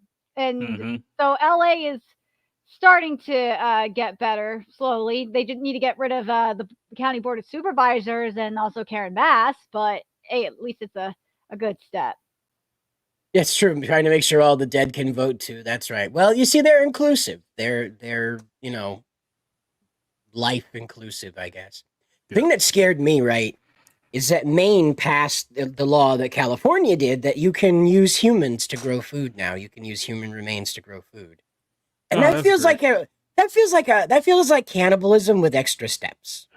Yeah. I just feel like I'm gonna eat an apple one day and like Jeff is gonna be in that apple, and I'm gonna know that's Jeff. I'm like, it's Jeff. Hey, I got an idea. Jeff. Instead of cow shit, why don't we use dead bodies? Yeah, right. Like what? We're just letting all these bodies rot in the ground in boxes, guys. Like, it's not like there's a reason we don't defile corpses. It's like it's one thing to be cremated and spread out over the ocean. You know the fish are going to eat the ashes. If not, it's going to sink to the bottom and the lobsters are going to gobble it up. Whatever. That's the ocean. But when you're deliberately composting a human body to grow food out of it, I feel like we're like 2 steps from Soylent Green at that point. Like, why are we waiting for him to die? Brondo's got what humans need. Yep. And I don't know. It's weird. Space Jammer. Everything's a reference. Yeah, cider is literally space Hong Kong Fooey. It really has. Isn't Maine like used for Stephen King's books anyway? Well, so what he does is that he creates fictional places in Maine because he's not ballsy enough to actually name the places he's talking about and accept the retribution for maybe not including all the nice things there. And so he creates Derry, Maine that isn't real, and he puts all the people he hates in there, and he makes sure that they die very gruesome deaths. So that way he can sleep nice and tidy at night, buried under blankets, because if you don't know, Stephen King has to have a night light, and nothing but his neck can come out from underneath the blankets. Yeah, that's real. That's real. Guy's a Fruit Loop. Total Fruit Loop. But again, I like he's the term fruit booty, but yeah, you can go yeah, that's true. That he's a bit of that too. Yeah, looks like a lesbian aunt, like everybody's lesbian aunt somehow. Even if you don't have one, he looks like her. But I don't know what it is with like the white guys for Harris. It seems like when they age, they just morph into like elderly lesbians. Yeah, weird. Sean. Yeah, so Samwise Gamgee. Excuse me. Anyway, that's what's going on with that, and it's giving me indigestion. Heavens. Talking about Stephen King gives me indigestion. But you know what doesn't give me indigestion? talking about Dragon Ball Daima and just how adorable that show is, I and how love it so much. it's just hitting all the right notes for everybody everywhere. So here it is. Whoa. Yeah, Nerdigans, you wanted to talk about this, so lead us. What do you want to talk about with Daima? With Daima, I wanted to talk about how it's really because Geekdom 101 said this, and it's stuck with me, that Dragon Ball Daima is like Toriyama's interpretation of like Dragon Ball GT meets Super Dragon Ball Heroes. And for those of you that don't know what Super Dragon Ball Heroes is, it's basically the video game. It's a card game in Japan, and there is an anime adaptation for it and a manga for it. And the manga is basically really good. Well, the entire premise, you got to explain it. The entire premise of Super Dragon Ball Heroes is basically just giant what if scenarios. So it's like, what if Frieza got, fused with the 7-star Dark Star Dragon Ball? Or what if Goku went Super Saiyan 4 Ultra Instinct? Like things like that. So it's just a really it's big, like a Xenoverse kind of. It's like an expansion of Xenoverse. Yeah, kind of like that. Yeah. Especially since Toa and Mira are in this game too, as well as oh my god, what's his name? Demigra is in there too, and same with the Supreme Kai of Time is there as well. So it is that's what I mean by like kind of like an extension of Dragon Ball Xenoverse. But yeah, it like why I say it's kind of, and I believe Geekdom in regards to this being like a like Toriyama's interpretation of Super Dragon Ball Heroes is because of the Demon Realm aspect. Whereas with the GT aspect, it's like what we've gotten so far is like the very early episodes of Dragon Ball GT where they not just turned into kids, but like the early adventures when they went into space. And I think, was it the first planet they went to where Trunks and Pan and Goku got their ship stolen? Or was it the second one? It was one. I think that's second. I think it's second. Yeah, but you know what I'm talking about. It's been a long time since I've watched GT. But yeah, straight through. But yeah. Yeah, but you know what I'm talking about, like how very similar that is, and how I think it's definitely written better this time around, though. What do you think? I'm sort of torn because I'm one of those people who like I know GT is like not or is not canon and it wasn't made by Toriyama, but I'm like a fan of it. I enjoy GT for what it is. So I didn't think it was particularly poorly written, any more so than any sort of standard shonen series would be. Nerdigans like, okay, yeah, they did this, but now, here's an arbitrary delay so that they can go to a new location. Like tropes like that. Like, yeah, they do that. Okay, all anime does that. So I don't know if I would say better written, differently written, definitely. Like I'm very averse to drawing direct comparisons between Daima and GT because aside from them being kids, and the adventure aspect of it, I don't want to be somebody who throws all of my chips into this and goes, oh yeah, this is GT, and then all of a sudden they go, no, it's not. Look, he's a kid, but he's Ultra Instinct,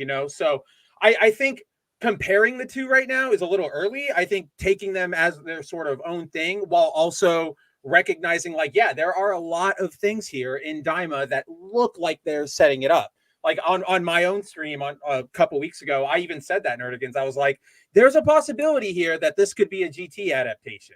But knowing Dragon Ball, it could go anyway, especially without Toriyama at the helm right now, which means we have like a lot more executive influence in the sense of, not like social messaging or anything, but more like, you can't end the series. We need to make like 4 more movies. What are you doing? So like that might be in play as well. So I'm enjoying it a lot.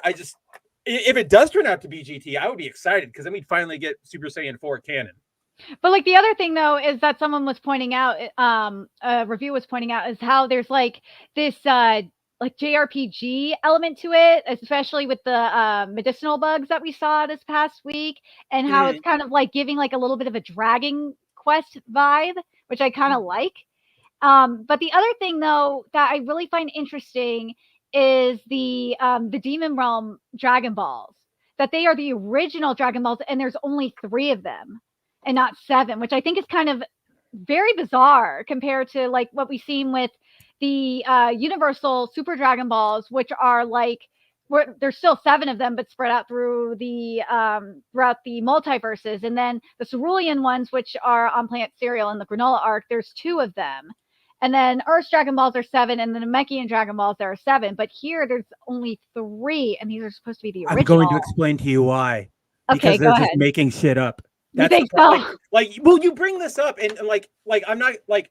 I love you, but the second you brought up like, oh, here's the thing about the Dragon Balls. Let's talk about the mechanics of the Dragon Balls. My eyes glazed over because like we've been here before. Every series introduces like you even cited it. Like Super introduced those Dragon Balls. GT has its own Dragon Balls. Super Dragon Ball Heroes has its own Dragon Balls. Z introduced a new set of Dragon Balls with the Namekian ones, right? So like when it comes to that kind of stuff, I genuinely don't sort of care because at this point, it really, when they do things like here's a new form or here's new Dragon Balls, it really just feels like almost like Western comics where they're like, oh, Batman needs a new villain to fight. Okay, here's a new villain and he's super strong and he's the bestest. And then he gets defeated and then the next writer comes in and goes, here's Super Joker. That's our villain now, right? Like it just feels like it feels like there's a lack of core story originality, and it feels like they're just retreading a lot of everything we've seen in Dragon Ball. Because like to me, what I was really excited for Nerdigans was the aspect you're talking about, which is the adventure part. We really haven't gotten an adventure since the original Dragon Ball, right? We get to the World Tournament arcs, and then everything becomes about the battles and the fighting and the training. So I would have liked, I like that aspect of it, but once we start going into like, oh, what do you think is the reason behind these Dragon Balls being 2? I'm like, just because why they probably just threw it at a dartboard. There's probably there's no logic except for like, oh, we need something. We just need something. Well, there is truth to that because there was sometime in the mid 2000s that Toriyama was asked about Super Saiyan 3 and he just Super Saiyan 3 Vegeta and he was like, oh, I completely forgot about that. Yeah. He just completely spaced Super Saiyan 3, and that's in my head too often. Like I'd sit back, he's like, he forgot a whole power level, and it got a 3-minute scream track. And then when his biography came out, and it finally said that he didn't watch the anime, and I was like, oh, that explains it. That's why he didn't know. Explains everything. Because the anime puts way more emphasis on 3 than like the manga. In the manga, because like you're right. In total, it's like a 2-minute fight between Goku and Buu. But in the manga, that lasts for like, I think 2 chapters. And then, in the anime, you get your 3-minute power-up scream. Then you've got your like 3 episodes of them like taunting each other. And then they finally fight. So everybody remembers that a lot more. Yeah, and so when he was like, I don't remember making that, my jaw hit the floor. I was just like, you're kidding me. But thankfully, Dragon Ball Superheroes, the anime that came out a few years ago, decided, let's show Super Saiyan 3 Vegeta. And it looked just as stupid as we thought it would. So Super Saiyan 3 Vegeta? As far as I know, yeah, and Dragon Ball Superheroes. This is the one based off the game there that they were doing with Sorry. I was thinking Superhero. Like the movie. No. This is the superheroes anime shorts that were coming out. Those Super Dragon Ball Heroes. Dragon Ball Heroes. That's where Cumber came from in the prison planet. Yeah. Super Dragon Ball Heroes as opposed to Dragon Ball Superhero. Correct. Yeah. It's not on you. It's the dumb naming schemes, and that's what got me. Yeah, exactly. But yeah, so they showed that, and it looked just as dumb as we thought it would. So. But anyways, I wanted to ask you guys too. What do you guys think about Glorio, and what are you guys looking forward to seeing about Pansy? Because Glorio, I think it was Geekdom that said it, is based off of Han Solo because Toriyama is a fan of Star Wars. Oh yeah, he's a huge Star Wars. Everybody in Japan loves Star Wars, just like straight up. So, are you guys seeing the Han Solo influence with Glorio? I can see it in his appearance, definitely, because he's got like the jacket, the boots, he's got like the gun holster, right? So I can definitely see it there. He's got that pumpkin spice fashion down.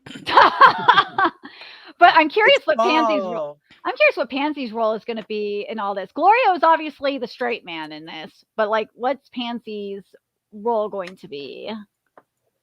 So this is a me problem, and I'm farming this out to you, Nerdigans, because maybe you can help with or like help me dissect my thinking here. When it comes to the demons, like Toa, Mira, all of them, I just don't care.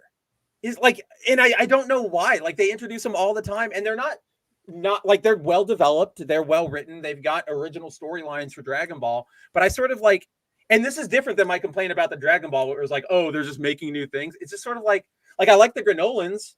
I can't care about the like Demon Realm. I don't know why that. I think maybe what it is, Nerdigans, is that like we've already seen the Demon Realm try to come for the Z Fighters, right? Like that was Deborah and Babidi, and they smoked them. So what am I even afraid of at this point? I think with this though, for me, it's I want the demon gods, but we're not going to get that this time. I think that I am. Yeah. With Daima, what I'm hoping with Daima in terms of the demons, I'm hoping it because from what Geekdom said, it's supposed to set up like future events in the Dragon Ball Super manga. I'm hoping we're going to get the foundation for the demon gods. That's what because this. Remember, this is before Beerus. This is all taking place before Beerus. So that's why I'm like, this is setting up. This could be setting up for demon gods later in the Dragon Ball Super manga. That's what I'm hoping. And I feel like, yeah, like I feel like that could easily happen, and that would make a lot of sense. It's just sort of, I go back to my initial point to you, where it's like, yeah, I just don't care about the demons. It's not even me being like a curmudgeon or just hating. It's like every time they introduce someone, I just go, all right, you're here. All right. Towa's got a really hot outfit, or Mira, whichever one it is, the one with like the red like latex, but that's about it. Gohan and Videl are babies. Like you can see Trunks and Goten and teeny weeny little Dende. Do you think that Deborah just like ruined your impression of the demons, and that's why? Little green. I don't think that it's that Deborah ruined it, because like I like Deborah. I think he's really like he's a threat. But after, it's sort of like this, Nerdigans. It's sort of like so in the Buu saga, they fight the King of Hell, right? Deborah. They beat Deborah. They beat the guy who literally controls the King of Hell, which is Babidi, and then they defeat the demon world's like reigning champion of demons, right? Like Majin Buu. Everybody is afraid of Majin Buu. So after you've defeated sort of like the big head honchos, throwing in a new like threat that's sort of underneath them really doesn't feel like it's a threat. Here, let me give you a better example, right? So recently Marvel Comics did an event where the entire premise was like, the world is vampires are taking over. And I was talking with Andrew Rodriguez over at the Ripperverse. We were talking about how like that premise doesn't really feel like a threat, because like these are the same characters who fight Galactus, Thanos, Carnage. So when you go, oh yeah, look, it's a big threat of people who can't stand out in the sun. Really? I'm really supposed to feel that Spider-Man or Captain Marvel or Captain America is threatened by this? So it's sort of like that level of thing. It's like I've already seen the two fighters. Reed Richards and a high-powered flashlight can probably handle this. Right, exactly. That's exactly what I was, and that's why they wrote him out of that story. But in this case, though, Spencer, in this case, though, remember, Goku does not have his power and all that. He's still trying to get used to his kid body, and that's why that is a good point too. That's why this kind of works a little bit, and you got to take into effect the gravity too. Remember, what was that last part? The gravity in the demon realm and the atmosphere of the demon realm, because you have the sulfuric atmosphere. The one thing that bothers me though is we don't know how much gravity, if it's like 10 times or 20 times gravity compared to the earth. I wish we knew that, and then on top of the sulfuric air in the atmosphere, because then if we have that kind of going on, then that kind of would give us an idea of what we're dealing with in terms of like Goku flying and adjusting and all that. But other than that, I feel like turning Goku and them into kids has more purpose, and it feels a lot better like in terms of the adventure and keeping the characters grounded, and it feels more like classic Dragon Ball. I can agree with you there 100%. But before we just Nerdigans, what you said there, the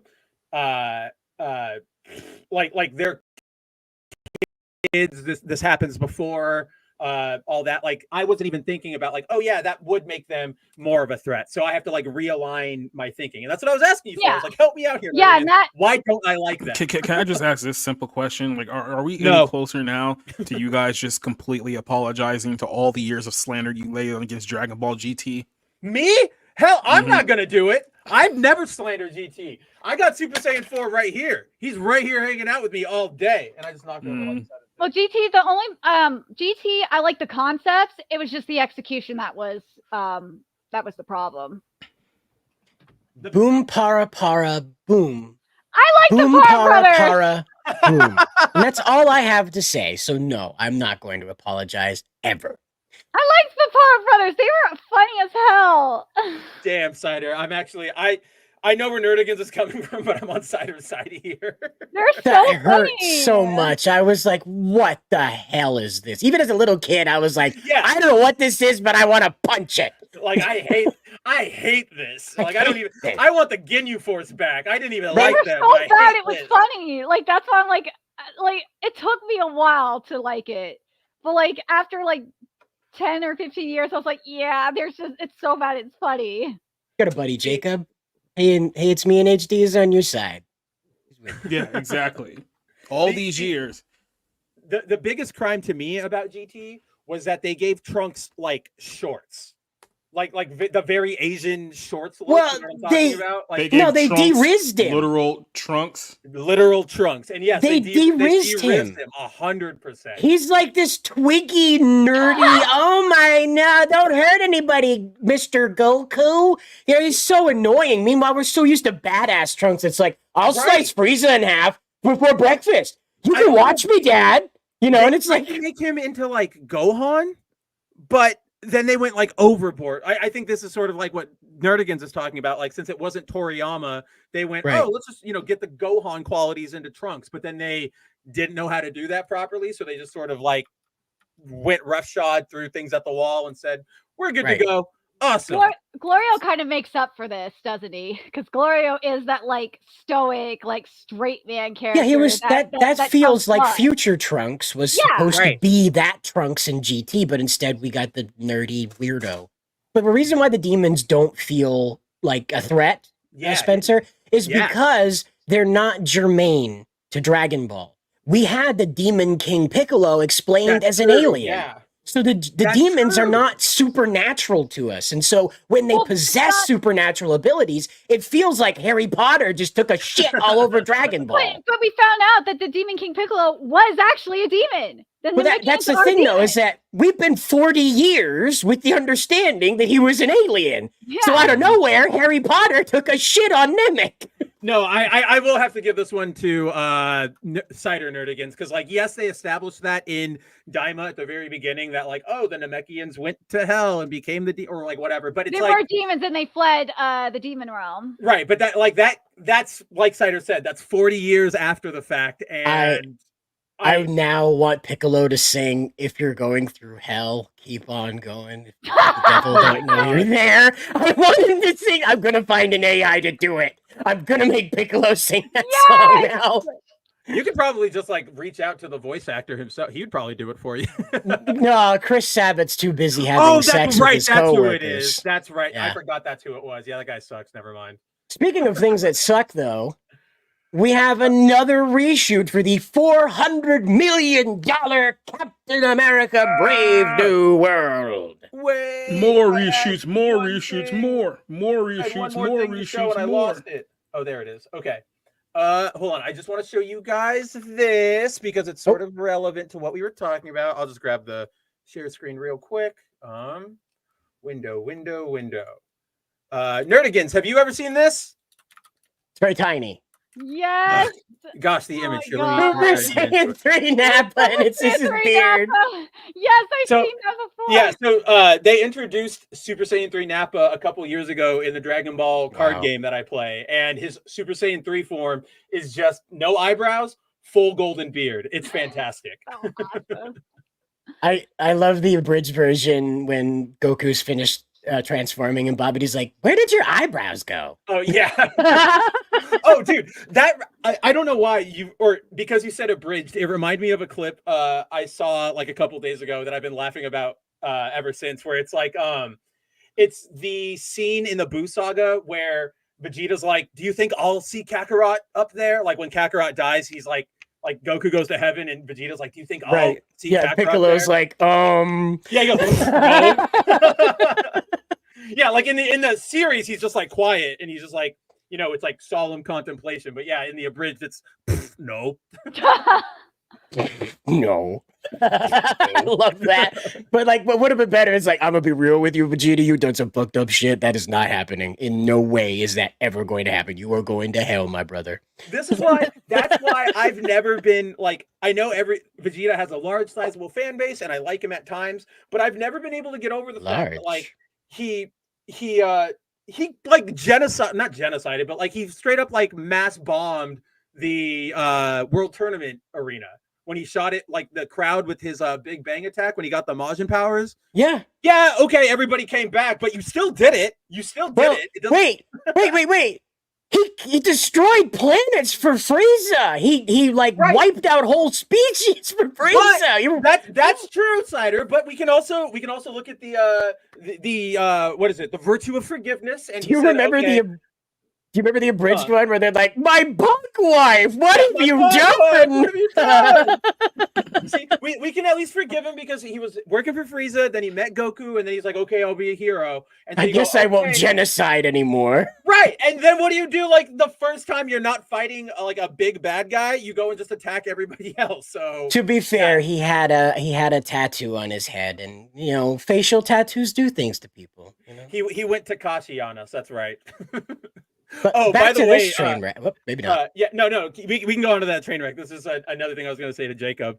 Off of our conversation last week about Def Jam, I've been laughing to myself all week, just imagining what awful like people would go into that roster, and like, you hit most of them last week, like Lil Uzi Vert, Takashi, but any option like just makes me laugh. Like anybody you possibly put up just makes me go, "This is not a good Def Jam game." No, we did. This is quite literally shite.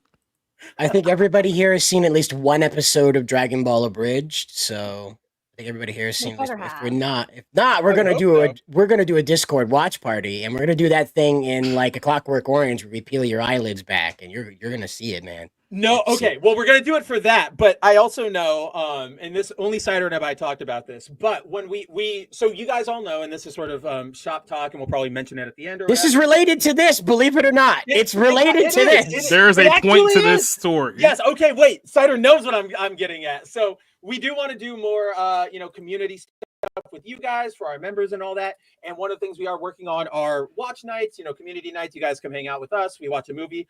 Cider and I have the most insane movie that is it is an Avengers. Let's just say it's an Avengers movie.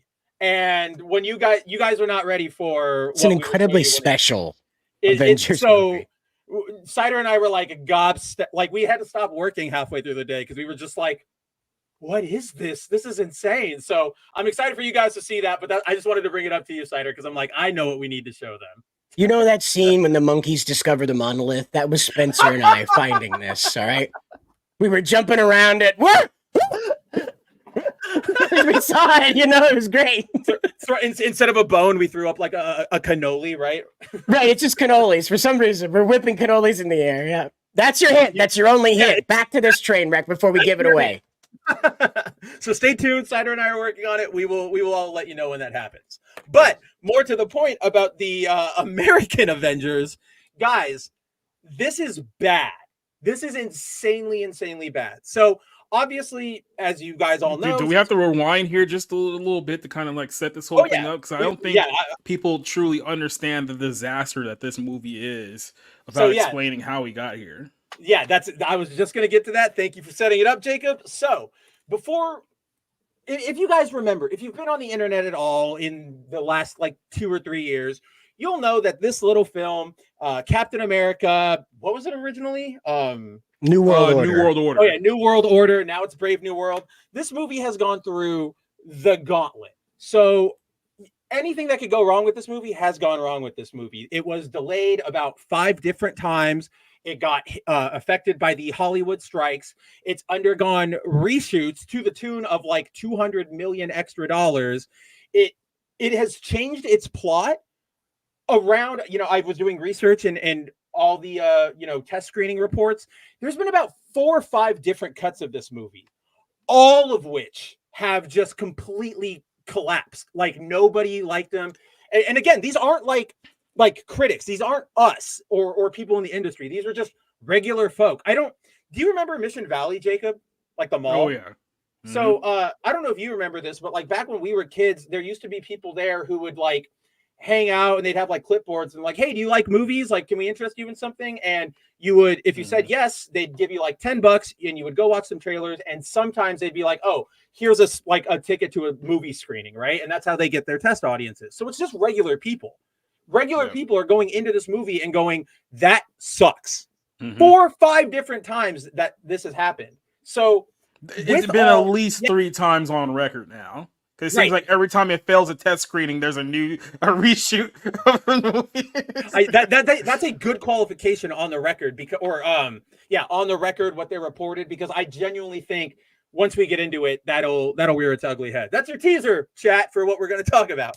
But so now we have fast forwarded. The movie is supposed to come out next Valentine's Day. So fellas, if you really want to impress your lady, take her to the latest MCU flop, which will be all about we talked last week, or maybe the week before, about the leaks for this movie.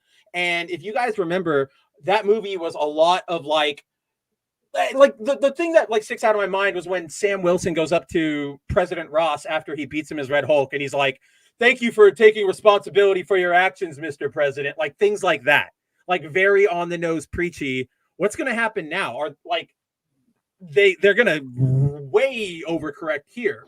But more to the point, earlier this week, Giancarlo Esposito, who you guys know as Gus Fring from Breaking Bad, Moff Gideon from The Mandalorian, he did a speaking engagement at Penn State University, just a simple sort of thing. Student hall, go in, just chat with them for an hour or two. And while he was there, he, provided some insight, just some recollections on filming Captain America. And in doing so, he gives a really long speech, but a lot of it is linked to the sort of things you tell college students, like believe in yourself, foster yourself. Like it's a lot of that. But the key thing for our purposes here is that while he was gushing about how excited he was about Captain America, he revealed that they are going this week, either this week or next week, depending on how he phrased, like how you want to take his phrasing. They are going back for more reshoots for Brave New World. And that is, that movie is due out in February 2025. That is 3 months roughly. 3 months at best for that this movie should be, or like it's coming out in 3 months. You would think at this point, the movie would be wrapped. It would be gold. You would be doing the press tours at this point, right? But they're still working on this thing. Now, if you guys remember the last set of reshoots, as Jacob always loves bringing up, and I'm glad he does, those cost around $200 million extra for the film's budget, which once you add that to the reported budget of about, I think it was already at like 200, 300, and then you do the standard budget equation of what is its advertising cost, its production, double the production budget. Right now, at least before these reshoots happen, this movie is at least sitting at a reported $750 million. And I'm glad Jacob brought up reported, because there have been multiple, rewrites, there have been multiple reshoots, there's been multiple just everything. So while you're seeing, production costs, they don't break it down. So are we seeing all of the meetings they had to take, all of the, lunch budgets for the, things add up. So we're probably looking at way more in the back end here. Yeah, so literally, like before we heard this story, I think it was about like 2 weeks ago. The reported budget, production wise, for this film after the last test screening bombed was up to as much as $385 million, right? So now they're adding even more scenes to that, and let's just assume that the new scenes that they're going to be adding here is probably going to tack on at least another $15 million to this monstrous Easy. project at this point. Now you're at $400 million production before you put a cent into marketing, before you put a cent into anything else. $400 million production. So this is literally more expensive than an Avenger movie. Like the last Avengers movie, I don't think ever hit this much with everything that went into that film. Well, let's say what was Endgame for example. How much exactly was Endgame? Because it has to completely surpass that. Endgame was. We'll take the higher end just to really like drive home how bad this is. The higher end of the reported budget for Endgame, $400 million. Yeah. $400 million for Endgame. Which and had then all the CG and all the actors. Like that was like their big swing. This has Harrison Ford and Anthony Mackie. And keep in mind, they put $400 million into those films because they knew that it was likely going to make $2 billion at the box office. That's why they ballooned it like that much. This is $400 million on a character that nobody likes. And I'm comfortable in saying nobody likes this character because let's be very honest here. If we take all of the characters that Marvel has created over the last 10, 15 years, that from the days of your boy Zach, everyone has told you nobody likes these characters in the comic book form, and now you put them in the movies. Like what happened to Miss Marvel? It ended up being like the lowest drawing like MCU television show ever at that point, what right? happened to the Marvels? It was the lowest performance drawing of the entire ever MCU. movie, right? Yeah. All these other characters, like no one cares about America Chavez and Asian Hulk, who the spoiler, we talked about this a while ago. Asian Hulk is supposed to be introduced in this movie, so they are introducing that character as well too. So it's a whole setup for a character here that nobody likes, nobody is appreciated, nobody wants Black Captain America. This was a comic book idea from 10 years ago that people tried to tell them then that nobody wanted this in comic book form, and now they've ballooned $400 million into this. So understand here, just real quick for the setup here. This is a movie that was originally supposed to be released on May 3rd of this year. So this is supposed to be released 6 months ago. They then pushed it up. Jacob, wait, I just want to point out, do you remember there was a McDonald's toy release in May to commemorate the release of the movie and left everybody perplexed because the commercials couldn't reveal anything other than Green Falcon. And that's all he was. Nobody knew what the hell his name was. It was just Green Falcon. Green Falcon. So there you go. And all the other characters on there. Then it was pushed to July 2024 until it completely horribly bombed their test screening again. And it was like, okay, now we're going to push it all the way to February 14th, 2025, as we literally reshoot at least 2/3 of the movie. So then they went on to reshoot 2/3 of the movie, and it bombed another test screening. So now we're here. This has to be reshoot number 3. There were people walking out of that one, and I think that's the point where they were redesigning Sabra's costume. That's when we got the reports that they put her in a leather jacket as opposed to her flying Israeli flag. Super Israel is what they call it. Super Israel, To be fair, that comic book costume is absurd. It's just the giant. It's like, are you from Israel? I couldn't tell. Yeah, right. It's the Captain America of Israel. I get it, but it's like, for some reason, it just feels so over the top on her. And Steve Rogers, it looks at home. I don't know. I think it's because like America's got like the American flag has a couple design elements. We've got the stars, we've got the stripes, we've got like the square. With the and Israel's just the star boom. and bars. So what else are you gonna do with that? Put it everywhere. Anyway. Yeah, here we are now. They're going to be at least adding some scenes or touching up some scenes. Who knows? Are we looking at yet another announcement of, hey guys, we're going to have to push this movie back again? It's like you're on the hook for $400 million here. So to understand what this means is that 400 just in production.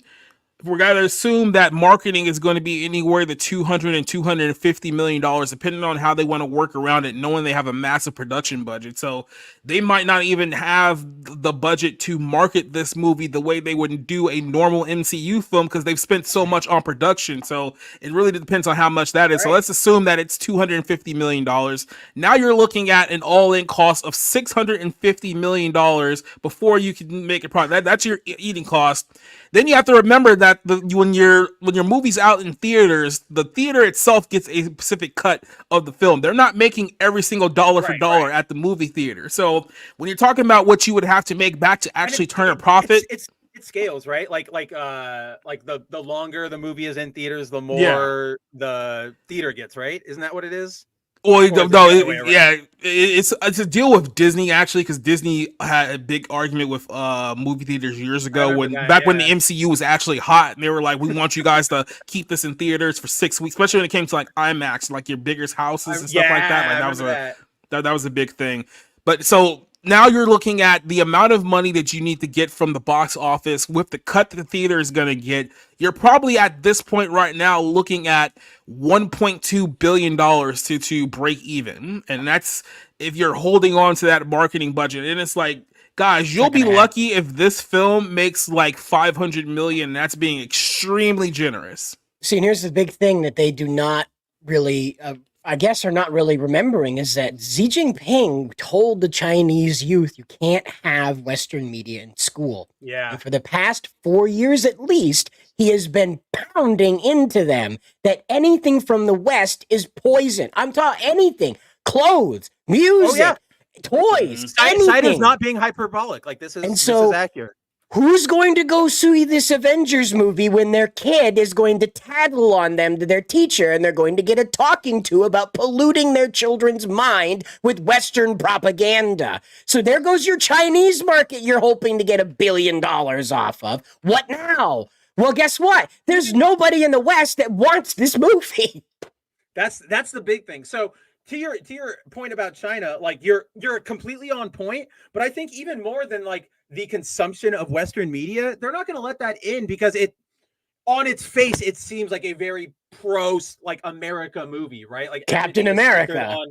Captain America, the president. They called it the first Avenger when it went over to China. When the original Captain America movie went over, they called it the first Avenger, and it's only called Winter Soldier when it went over there.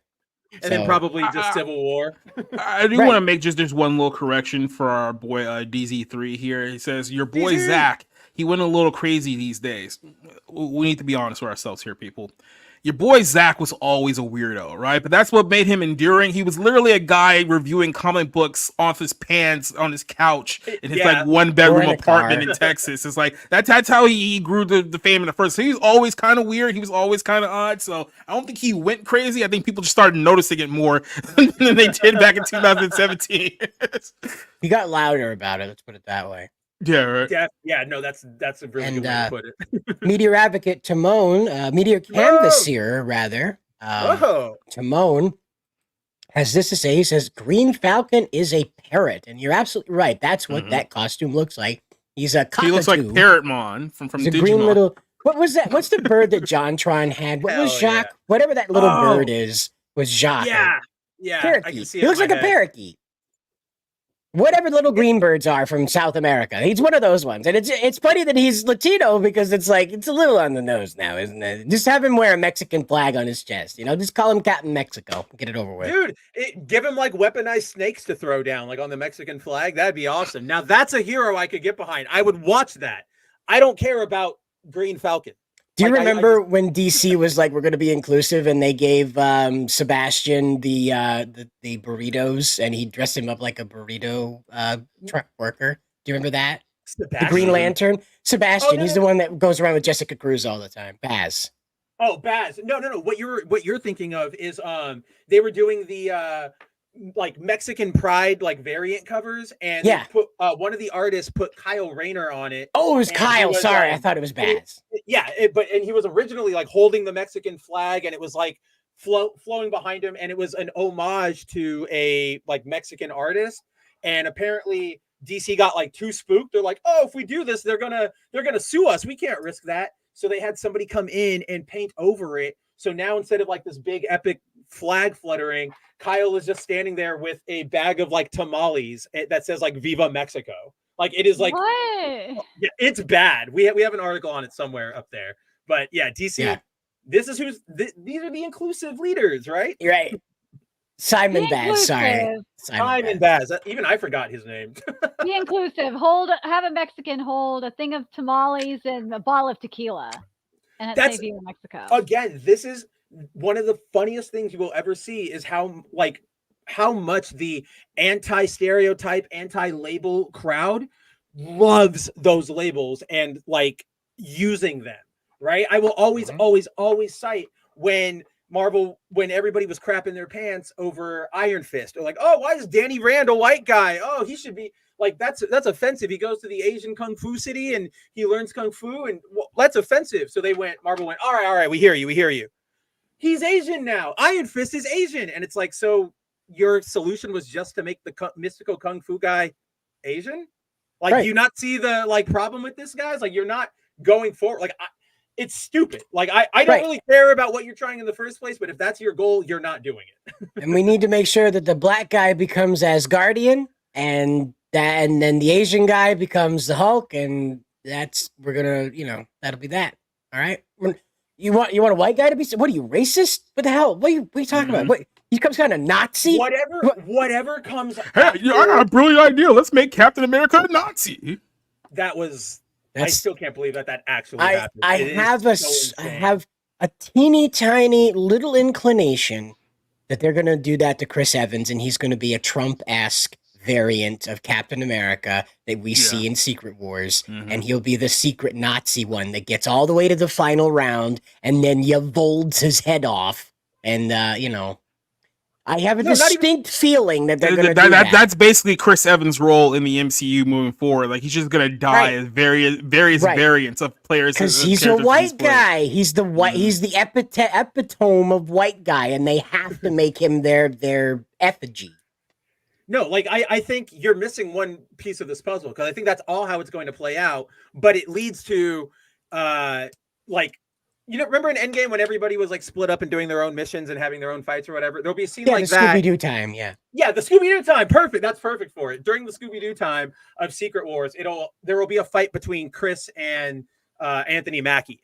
And that'll be the whole thing, is to show like, I'm Anthony Mackie. You don't even have the super soldier serum, and you call yourself Captain America. To what end? Yeah, like a stiff gust of wind takes Captain America out of the sky, and that kind of stuff. Do you want to know how? Okay, this is. I don't even know where to interject this, but you just reminded me because of like blowing Captain America out of the sky, and not the blowing part, but they I don't know if you guys have seen this on social media, or our viewers either, but somebody like stopped and freeze framed and zoomed in and discovered that in the movie Sam Wilson, he wears a helmet now, like a full on like pilot's helmet, like they use for when they go in like the upper stratosphere, and you got to have like, oxygen and everything. Yeah, exactly. So he has that now, even though he didn't need that at all ever before. So like, it's just more de-superfying him for I don't know what reason. Well, no, I think it's for CGI purposes, because it's really hard to get an emoting face in high speed and speed blur, so just Power Ranger it, and then you don't have to worry about what his face is doing at Mach 3, That's the other thing, is that we're seeing Anthony Mackie's Chris Evans. There we go. Oh boy, am I tired. We're seeing Anthony Mackie's Captain America breaking the sound barrier with his face in a helmet. You could just do that. You could just, as a dude, he doesn't have the super soldier serum. We also hear that he's doing backflips and body slamming two dudes at the same time, parkouring up walls, and he doesn't have the super soldier serum. He's taking out the Hulk. We don't even need to. We don't even need to say anything else past that. Like, how does a man with no super soldier serum? Even your green screen was like, oh Lord. My green screen gave up too. It was like, even I'm ashamed to be a part of this CG monstrosity. But it's we've all seen in the trailer. There's that shot where Red Hulk like smashes down on Anthony Mackie and he blocks it with the shield.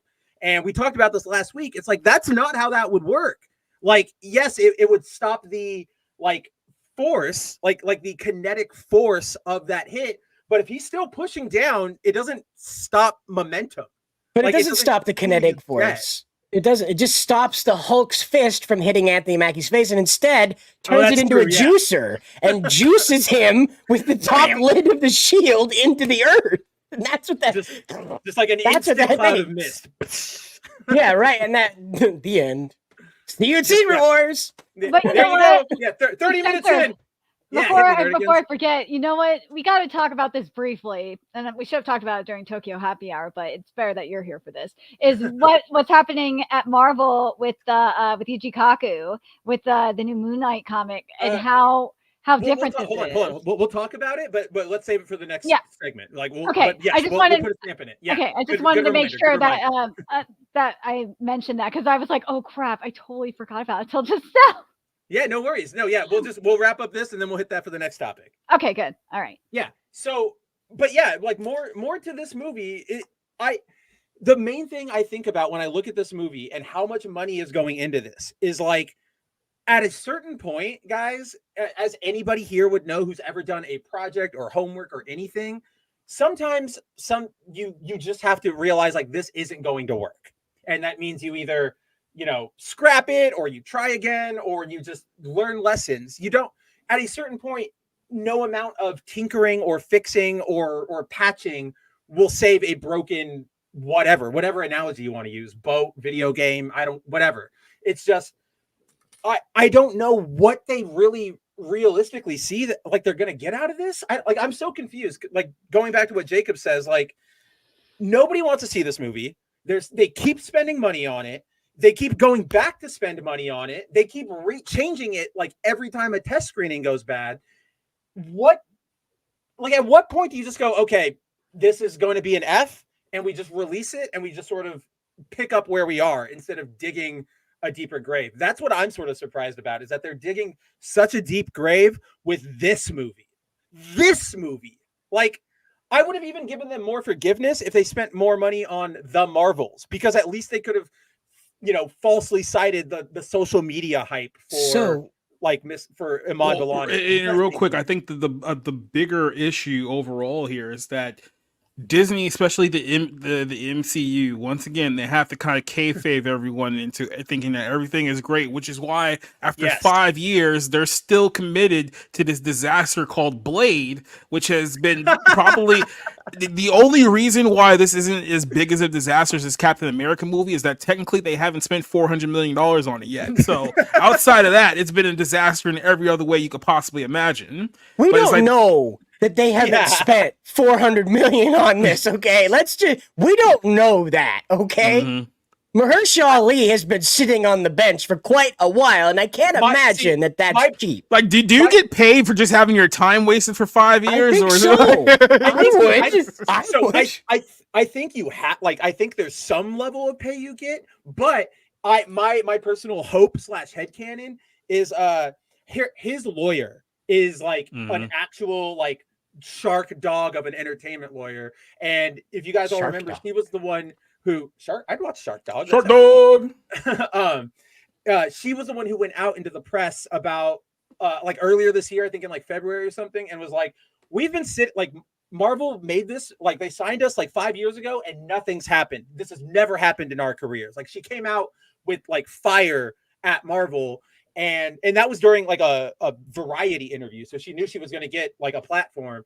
I hope that she is at least like, okay, you jerks, like if you're going to do this, pay the man.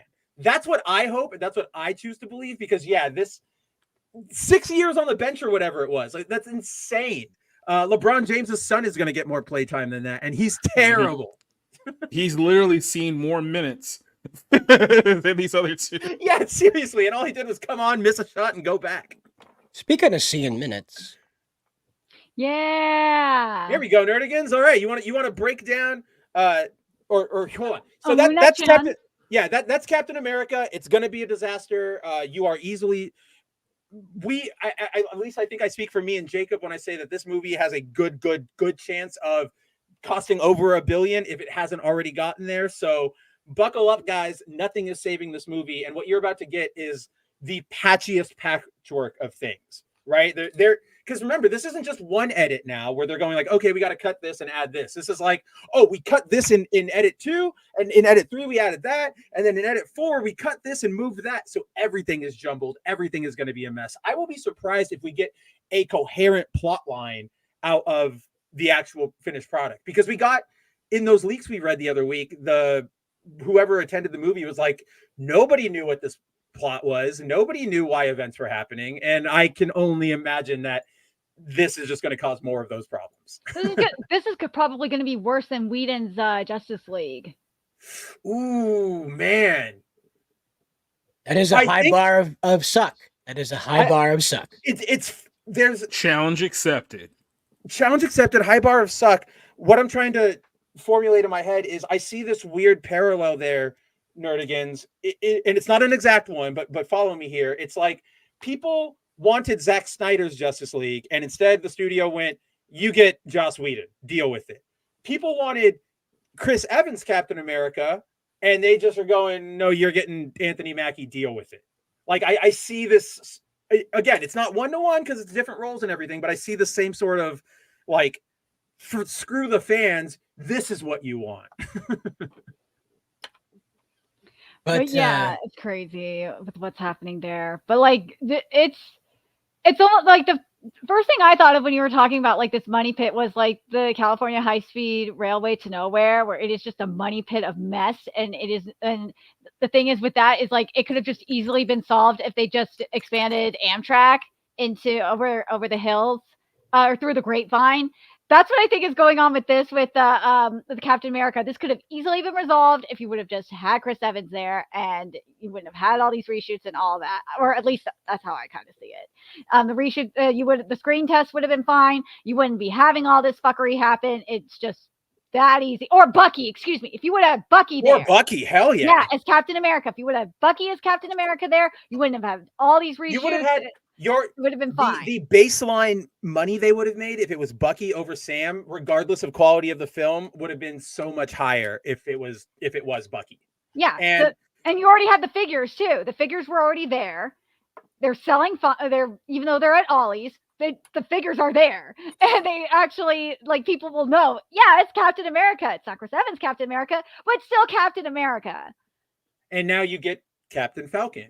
But that's also like, there's this bigger problem that we talk about all the time where, like, yes, bringing back Sebastian Stan, making Bucky Cap would have helped a lot. But right now, Marvel does not have a game plan. Pardon me. Like, back in the day, yeah, there was, yes, it was loose, but they had the plan of like, we're doing these movies to introduce these elements and it'll lead up to this. And they knew their game plan sort of from that first movie, from like Iron Man and Incredible Hulk, or at least the general vision of where they wanted to go. If you go read an interview with anybody who's worked in the MCU, at least in terms of like writers, actually anybody, writers, directors, actors, any project in recent, phase 5, phase 6, they will tell you, like, they always get the question, what's next for your character? Every single person has straight up said, I don't know. And that's from Benedict Cumberbatch with Doctor Strange. That's what's her name? Charlize Theron, who was Clea in the post-credit scene for that movie. That's the America Chavez girl. That's Agatha just ended, and it ended with a tease of the fact that like Wiccan is out there now. And Jack Schaefer gave an interview. She's like, I don't know if anything's going to happen. Who knows? Somebody else can pick it up. So right now, there's nothing going on over there. There's no cohesion except for we are all under the same brand. It's sounds almost like DC. It is a lot like how DC was doing their movies. Like we're almost seeing, obviously gun stuff isn't out yet, but we're almost seeing a flip in the studio's philosophy. Yeah. Right. Where like DC is planning it out, whereas Marvel's just going, throw that in there. Throw it in there. Cameo. You love that, right? Like, this cameo. Okay, is that good enough? Are people going to come see our movie? Don't ask questions. Just consume product and then get excited for next product. what You are just next? keep hitting the home runs, Disney. Woo! Yeah. Yeah, Anyway. what are next? That's basically the current Hollywood motto. Come on. Come on, baby. I just want out. But- Already out. I love JonTron. It's a gift to humanity. I love him. He's so funny. So yeah. what so about that's- this that's though? Brave But New anyway, World. this is from the Phases of Moon Knight, issue 3 out of 4, and this is the first part of it, first phase, and this is called Moon Knight Chan, and this is by the Hell's Paradise Jiga Karaku and Ayashimon mangaka Yuji Kaku, and this manga, or I say manga, this comic is very. Because it is it a really manga. is a manga. It really Well, is. He's a manga artist, so he did it in manga style. They just put it in a Western book. Yeah, and it's like if you read the comic, it's very Kaku. Basically, with this particular Moon Knight, these are boys. These aren't girls. These are femboys.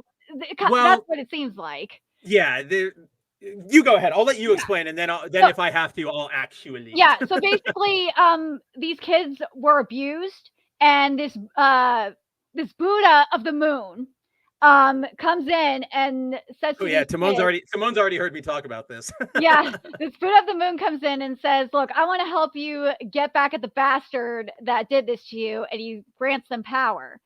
And this is one of the kids, and you see at least 2 of them get power in the beginning. And this is one of the kids who's Moon Knight, aka the lunatic angel, and this Moon Knight is brutal. Like they come in and like are just beheading people. But the thing that's cool about this one though is that the bodies of their victims turn into kaiju. Nerdigans, by the way, hold on, because you said that in your article too. It's just that guy. It's not the guy? sword. It's just that guy. Yeah. Oh, it's just that guy. Okay. Yeah. But yeah, so that because I thought it was more than that. But I guess It's him and his buddy, and then they're like that's the connection is that they're monsters. Because remember, because at the beginning, Moon Knight just attacks the first guy because he's buying a prostitute. And she's like, you can't take advantage of women like that, and so she cuts off his head, and then he transforms into a kaiju. Okay, yeah. But then Moon Knight gets his ass whooped. And the kaiju is trying to take advantage of him, thinking that he's a girl. And yeah, he's a guy. So yes, it is a trap, of course. Come on. Come on, baby. I just want out. So yes, that is a guy. But then we get... I really want to aim for the bushes right now, just listening to this. You want to take There goes my hero. So he gets him. Yes. And right after the reveal, we get into like the last part of it where what happens like prior to the Buddha granting them their power. And it turns out that the person that did this, which was their dad, was killed by their brother, who lit himself on fire and hugged their dad and killed them. And like a murder-suicide kind of thing. So I just want to know, what the hell did Hank Hill do to this kid? Hank Hill. Yeah. Oh, Look yeah, at I the see, severed yeah, head. yeah. Oh, He's yeah, like, I yeah, sell dude. propane and barbarians. No, that's his Japanese brother Junichiro. Learn your King of the Hill. Damn I it, sell Bobby. tofu and tofu accessories. No, he sells robotics and robotics accessories. It's a real thing. That's a real plot. That He is. has a Japanese brother. That the boy ain't right. Cotton had a Cotton, I son forgot. with a Japanese woman when he was serving in the war. Yeah. Yeah. But yeah, but the dude was buying a prostitute in the park. And they came Okay. Moon Knight Chan came in and sliced off his head. Wow. That's what you get for being an incel. You understand me? That's what you get. Incels, beware. That's what you get for trying to buy child prostitutes in the mall. Right? That's what it was. That's why Moon Knight Chan leaped into action. But yeah, it overall It sounds oddly like the backstory of like Two Cruel Dudes. You guys remember that old video? Wow, that is a deep cut, and I get it. That's taking it back. That's So- way back, dude. I think we're I- too. Our audience is way too young to know what we're talking about. Had this been a Japanese character in a Japanese setting and sort of whatnot, it probably wouldn't be as jarring. No. This is a Marvel property still. That's what I'm getting at. And so because it is an American originated property, my first thought goes to Desmond, the trag kid. Before, where if this was like one of that weird magical girl one where the girls turned into full grown guys, I don't get the joke. It feels more like they're trying to tell us it's okay to cross dress than it is a joke. That's the hard part. Here? I'm going to break down a few more details to sort of give more context to what's going on, because Nerdigans did a great job, but there's a few details she left out. Yeah. So what you're looking at here is, if you guys know the Moon Knight character, one of his big things is that he has multiple personality disorder. So Yes. he has like Jake, he has Moon Knight, he has a couple other guys who I'm forgetting. Like one of them's a movie star, a cab driver, and like a regular guy. So those the drama in Moon Knight is that he's always flipping between personalities, and you never know which one is currently in charge. So that's sort of what you see here. The entire sort of joke twist here, and I don't even. So what happens is the kids are being abused by their dad. Their little brother, a god, the moon god appears, says, "I can give you powers, but you have to choose one of you to get them." And so right before they say, "Give me," the two girls say, "Give me power," their little brother runs and sets himself on fire and kamikazes their dad to save him from the abuse. So the girls go, "No, take our lives and revive him, like bring him back to life." So what it is that the brother is the living vessel, but all three of them are living inside of him. So they constantly cycle like spirits, sort of like. So when he's that's better.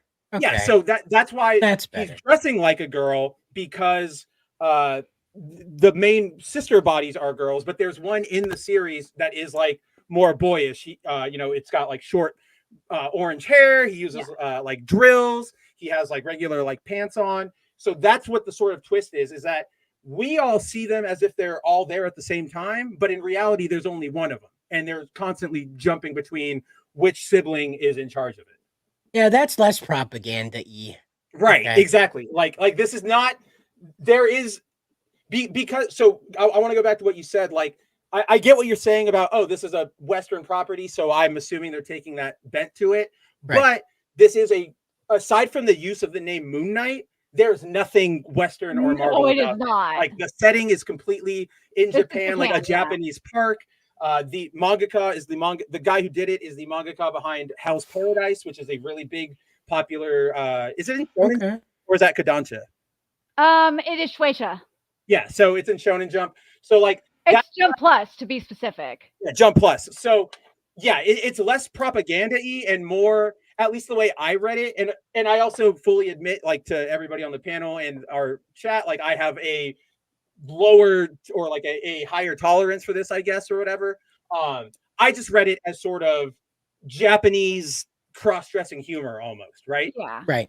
The joke is that Moon Knight's out there, they're fighting, she gets knocked down, and this sex monster comes for her, and when he rips off the clothes, he's like, "What? Phrasing. Boy!" And then Moon Knight fights back and takes him out. So like that is the and then that's the end of the story. It's just like a one-shot 6-page thing. So it's just like in, out, done. Member of the channel, Meteor Canvassier, Timon says, "I love my Japanese people, but they got some issues to resolve." Yeah, it's a cultural. This is Kaku's kind of style of series. If you've read Hell's Paradise Jikakaraku, if you've read Ayashimon, like you know that this Right. is like Kaku's kind of thing. So the thing is it's we're not shaming anybody here. It's just different over there. They have a different attitude about the about cross-dressing. Kabuki theater is often comedic. It's not Yeah. tragic. Kabuki performers are often seen like birthday clowns. They're not sexual by nature, even though sometimes sex is involved in the stories. No one's having sex Right, with each correct. other, but the drama or humor is around a sexual situation.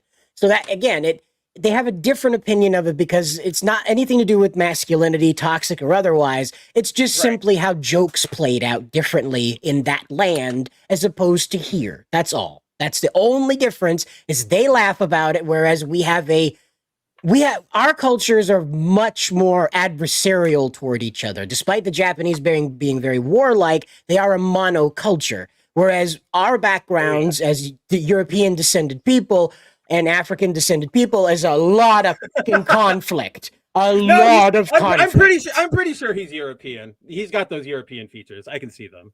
Well, you know what I mean. Like, and I just, you know what I mean. So the situation is that I was making fun of Jacob. That's what I was talking about. I was saying Jacob has the European features. Right. But I'm obviously African, the most African man on this panel. But anyway, that is you. That's right. So the Grand Master White. Hat out of anyone else on the show. It is true. It is true. We did come to that resolution, right, Cider? Just like Rey is all the Jedi, you are all the white guys. Yeah, I'm all the white guys. I sent you like 3 different photos over three different white guys, and they're all me. And I'm like, this is you, and you're like, they're all different. Am I just all the white guys? I am. See, you heard of dead internet theory? Yeah, it's dead white guy theory. I'm all of the white people. It's only Cider. It's me. That's why I'm so tired all the time. I have to be all the white people. I have to simultaneously be hyper racist and then also be not hyper racist at the same time. It's that's why you're so tired right now, right, Cider? You had to go fill out all 50,000 or million of those ballots or whatever it is, right? I had to be all of the white guys for Kamala, and I had to be all of the white guys for MAGA at the same time. It's exhausting. Zeno is exhausted for you. Look at that. Yeah, right? He looks like I feel. I'm gonna get you one of those, like those, you know how like sometimes people dress up a white hood? The half on one side, half on the other. I'm gonna get you like a blue, like I'm with her Harris hat, and like the other half is like Make America Great Again, and you just put it on, and there you're all of them. The political composite, right? The composite. Yes, there you go. Yes, composite man of politics. So speaking of having meltdowns, we do have some few gaming journalists and developers that are not taking the transition very well, and they had some. Not even surprised. They had some very spicy things to say. So we have Dan Stapleton, a contributor to IGN. And he says, for the past decade, I've proudly had an American flag above my desk. I took it down tonight and considered throwing it off the balcony, but realized there's no one to see my dramatic gesture and I'd have to clean it up. In any case, I've lost a lot of faith in this country. He really outright wrote, like, but nobody would see my dramatic gesture? Like, so you're giving away the entire plot that it's performative? Yep. Like if it were me, if I were pissed off, I would do it anyway. I don't care if anybody's looking. It's about that expression, right? Like this is very performative. Yeah. If you were angry enough to consider it, then, but because nobody was around to see it, apparently it's not that important. It's like that's why he went and he wrote about it, so you would know. It's like the little toddler that just goes straight into the corner of the coffee table, falls over, just bang off the coffee table, bang off the floor, gets back up, is completely fine, then looks at you, and because you have a surprised look, they start crying. That's exactly what this guy was gonna do. But so we've got another one here, and so this is M.A. Zavala, and we're going to find out who this person is. This is, please, please, please, if there is a God out there, please do the funniest and greatest thing known to man. And this person is the senior concept artist at Jam City, formerly at Riot Games, and of course, a she/her. Thank goodness. Thank goodness. And we have Jake Steinberg, I wouldn't say well-known games journalist, but he gets around because, he says stuff like this. Anyways, I wrote a piece yesterday about how anti-woke gamers are basically Nazis. Please read and sub. And this is going very... I don't think I will. Yeah, Captain America. There you go. How about that? So this is the BattleTech author. He's having a bit of a time. BattleTech is a bit like Gundam. Just not at all, though. So... not even close. And it's he says, this is Brian Young, and he says, it's objectively fair to say that a vote for Trump was a vote for racism, bigotry, and sexism. no matter what twisted, yeah, Jacob, no matter what twisted pretzel of logic you were fooled into voting for him for, and after 8 years of watching the damage he did and trying to fix it, no one can pretend otherwise. I suppose that's fair. I just get annoyed with nonsensical hostility at me, especially since the Trump presidency puts my family, loved ones, and literally everything listed in that tweet in more danger than Harris would have ever been capable of. Now, he's not entirely wrong, because I made a post regarding this a little after our good buddy Van Jones at CNN made the declaration live on the air that African-American women are hurting tonight and they cannot breathe for the first time. And now my simple reply was, good. Oh, well, succinct, my friend. That's quite succinct. But interestingly, as the election hour drew down, someone uncovered a curious tweet from Trump from way back in 2011 in which he says, "I'm very proud of my new crystal collection. Here's a sneak peek of my favorite collection, Elmsford." And so it links to something that doesn't exist anymore, or some expired link. But people decided that Trump's plan was to seal the liberals in crystals. My first order is to banish all lip judges. That's Like right, the Phantom folks, Zone. You're going to love the prison dimension. It's a good dimension, the best. It's a good dimension. A good dimension, the best. The best. It says, "Shinzo, I have managed to get these 2 libs inside their new crystal prisons, but the third escaped. Bring him to me." It says, "Yes, Donald's son. He will not get far." We have Summer of Love Trump with a handful of lib crystals. And the Libtard National Park, and Trump's walking through this endless field of people frozen in crystals. Of G-men frozen in crystals. There's Trump presenting a handful of crystals here. And it keeps going. It's just, I don't know where it comes from, and I absolutely love the memes that are coming out of it, though. They're beautiful. They're wonderful. This is why he won Sedona. The Because crystals. of the crystals. It's the crystals. And so these have been pretty great. One of my favorites is the Dark MAGA version. This is a vibe. Like, this is a phone background right here. Like, you can wake up to that. And glowing eyes, evil Trump, I guess. And then, of course, this one of Biden, not the crystals, where his face is like melting and stuff. That's pretty good. I like that one. And there's one here of J.D. Vance showing off the liberal crystal prison palace. And just gonna turn that one on, and so there he is. Showing off the liberal crystal palace. That's prison, rather, and that's where we're gonna store them all. Take a look at all these wonderful memes, beautiful memes, tremendous memes, you might say, tremendous memes, you might say. And Freedom Tunes. You guys seen these ones yet? You ever heard of these guys? Mm-mm. Freedom Tunes. So they did a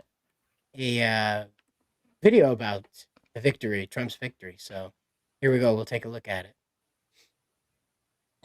I sure love my pet squirrel.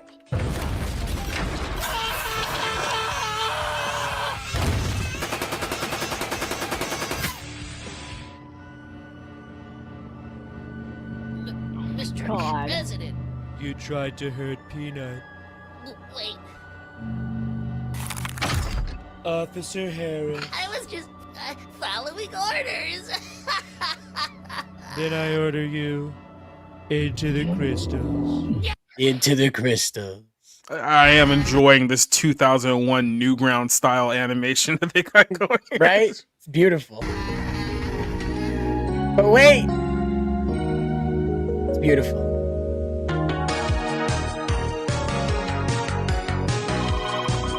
You got the good ending. All right.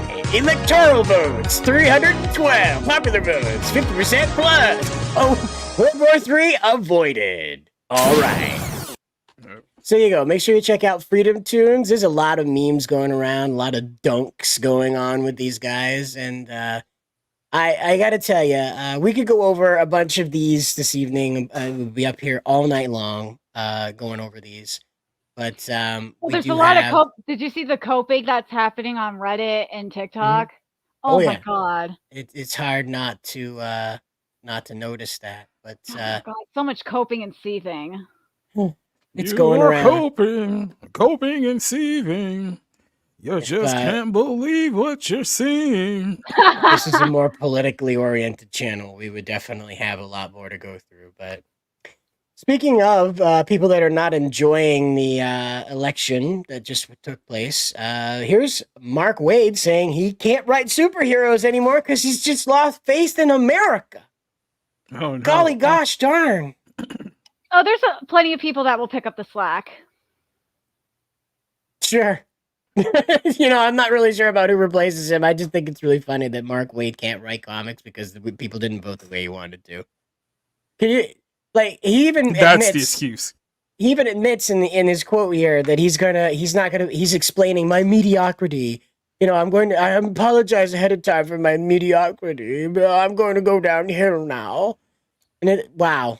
You imagine, right? Mm-hmm. You imagine. We're at the brink of World War III. People can't feed their families. You got to take out a small loan of $1 million to fill up your truck. You're going anywhere. Yeah, Kid Rock is falling off stage. Well, pitching that'll glass happen during on a her. Trump presidency anyway. But anyway, on the topic of Mark Wade, so Mark Wade, as we all know, certified sort of crazy person. It is really a shame because I know, I've been reading the responses to this news story and everything, and I know a lot of people are going, "Oh, good riddance, goodbye, Mark Wade sucks, you can't write." And I'm like, sorry guys, that's not accurate. He's actually one of the better comic book writers right now. Like the DC World's Finest series he's been putting out for the last year and a half is incredible comics. It just sucks because the man is a certified crazy person because of things like this. So essentially, the crux of the story is that Mark Wade's TDS never went away, but now it's getting to the point where he's letting it affect his work. And it's sort of, it's a very odd thing he came out and said, because he basically said, as you can see in the quote there, I don't believe in the goodness of Americans anymore. And that's going to, I don't think I can write superheroes. And it's such a weird admission because I would, at least in my mind, if I were faced with, something, again, I'm playing devil's advocate, something so nuclearly apocalyptically awful, I would almost feel like that I would want to fight that, and I would want to write more and be inspired to write against that. So this all just make the bad guy Trump and cry like all the other comic book pros do. I don't know. This goes back to what we were saying, which is all of these reactions that you're seeing, whether these kind of reactions from any side of the aisle, from anybody, they're all performative. They don't really care. They just want the attention. They want to be important. They think that this, I don't know. It's such a bizarre leap to go, oh, the guy I didn't want in office won. I'm giving up everything, right? You're just going to hand a victory to the guy you don't like. I don't know. It's so weird. It's so sad. It's so pathetic. But even more so than the fact that he thinks that his quality of work is going to decline, he straight up floated that he might just retire from comic books. And that is just no, anything but that. It's a weird overreaction. This is a tantrum. This is like what a kid does, right? You go, "Oh, can I get that toy?" "No, we can't afford it, today. You got toys at home or something." "What? No, but you hate me. This is the end of the world. Everybody's going to hate me. I'm never going to be popular again. This is it's very, very childish. That's what this is. And I mean, it's again, Cider went over it in the gaming sphere. Everybody else and their mothers have covered people like Bette Midler and such. It's the same thing that always happens when ideologues lose. We saw the same thing when Kyle Rittenhouse said that he wasn't going to vote for Trump initially. All the MAGA-siders lost their minds and started crying and calling him a communist, I was gonna say, did you call them MAGA cider? So is that a shot at cider, or is that like No, some kind of like bad beauty board team? MAGA. I mixed up MAGA-ites and MAGA side, so that it became MAGA side. I just totally lost it there. But I called it The Hulkamaniacs and the MAGA ciders, brother. Spencer, to make it easier, just call them the Patriot sect because it makes it a lot easier. I'm not going to do that though, because not all of them are patriots. Like I'm not. If you guys have followed me or listened to me on any of these shows or at all, you know that I'm not a fan of any of the political ideologues that are in charge right now. So I thought you were like the biggest Nick Fuentes fan on the entire internet. I'm the biggest fan because I am him. I just, I open my eyes up a little bit and then I go online. I'm sorry, I should go like this Patriot sect, quote unquote, because I've had to deal with them. I've had to deal with them before. But that's what I mean is that it's not a left-right thing. It's a sad, childish immaturity thing. Because again, there's all I can look at when I see Mark Waid do this is you're not heroic, like you're not saying anything. You're going, oh, I lost. I'm giving up and it's over. And like, here's another thing that also I don't get. Like, this isn't, or at least this is more in line with what the guy said before, Cider, about the American flag. I don't know why I'm jumping back to this, but he's like, I've had this hanging for all of my life and now I'm throwing it out. And it's like, well, Trump was president once before. Why didn't you do it then? Why did you suddenly have pride? Did you only throw it back in when Biden came? And you didn't say that. So it's like the women that came out at like the last minute, like, oh my God, Trump molested me in 2001. It's like he was the president 8 years ago. Why are you just now bringing this up? It's like, well, your October surprise. I think that's what they call it, right? Yeah. Yeah. I think that's what it's called. October surprises. The only one they got this year was killing a squirrel. Well, it's funny you should bring that up, right? Because there was a bit of prophecy, maybe just memory that struck Count Dankula just before the election. And he said, the last time the state killed an animal, Trump won the election. And wouldn't you know, it was May of 2016 when they gunned down Harambe as he tried to save that child. Yeah! Guess what? They killed the squirrel right before the election too. So maybe we just make sure that we don't F with animals, pets or zoo animals anyway, during election years, and that way we don't have to say that the animals' deaths. That's like asking the police officers not to shoot your dog. It's like, come on now. Is this realistic? It's too tall of an order. You're right. Yeah, we still have to live in reality. There's like a gorilla quota at your local police stations, right? Like they got, like here in Maine, they have like a 5 gorilla a year quota, right? They gotta. You know what? I'll be that guy. I'll say it. I'm glad Harambe's dead. How about that, huh? It created jobs. We didn't have gorilla coroners until that day. Guess what? Then he says, hold ya. Leslie brings up she says maybe Wade should go to Georgetown Uni, get some milk and cookies and play Legos for a while. I know she's joking and she's referencing last election, but I have a question. Like, are schools doing that again? Like your safe comfort rooms right now? I don't know. I honestly have not been paying attention to the meltdown. I talked to a guy today. Yes, they had a whole daycare for students at GU today. That's ridiculous. I talked to a guy today who said that his professor literally canceled classes today because of how distraught people were over the results of the election. So college kids are canceling classes because they're too distraught that their person lost. Well, to be fair, they probably weren't showing up anyway because they're college students. But I remember when Trump won. No, I remember when Trump won in 2016. There were people who called out of work the next day. Like they didn't show up for work for the next day because they were too emotionally broken over the results of the election. It's okay. If they're giving you trouble, just hold up a crystal and tell them this is your perfect size. Yeah, I was gonna say this is where you're going. This is where you're headed. So here it is for $55 over on Etsy at the Salt Mine Designs. You could get yourself a Project 2025 capture crystal. Was this And was this the one seal- that he linked? Like, is this the site, or is this just another one you found? This is just someone sent this to me while the show was going on, and they were like, "Look what I found on Etsy," and I was like, "There's Trump no way." crystals. So there's capture crystals to seal pesky liberals, pesky election-stealing liberals within. God. Like Yeah. remember in Superman 4 when he throws like the S and it becomes like cellophane? You do Yep. that with your crystal. You just ka-cha, and it phantom zones them, lib zones them. And lib zone. Yes, there we go. I'm gonna figure out what that looks like and put that in the AI. Trapped It in looks the like lib Georgetown. zone. It's just a bunch of pillows and Legos. You're entering a dimension. By the of way, emotion, sex transition, and intellectual dishonesty. This is the lib zone. You are about to enter the liberal door. the lib zone. while we're on the topic of the election, this is kind of an important topic here. Has anyone told the corpse of Jimmy Carter that Kamala lost yet? It's true. Dude, I've just been seeing like every there's like 4 or 5 different alien like movie screenshots being shared around of like dying aliens. Like there's one from Men in Black. Cider, there's the shot of Zordon from the 95 Power Rangers movie where he's on the crystal bed.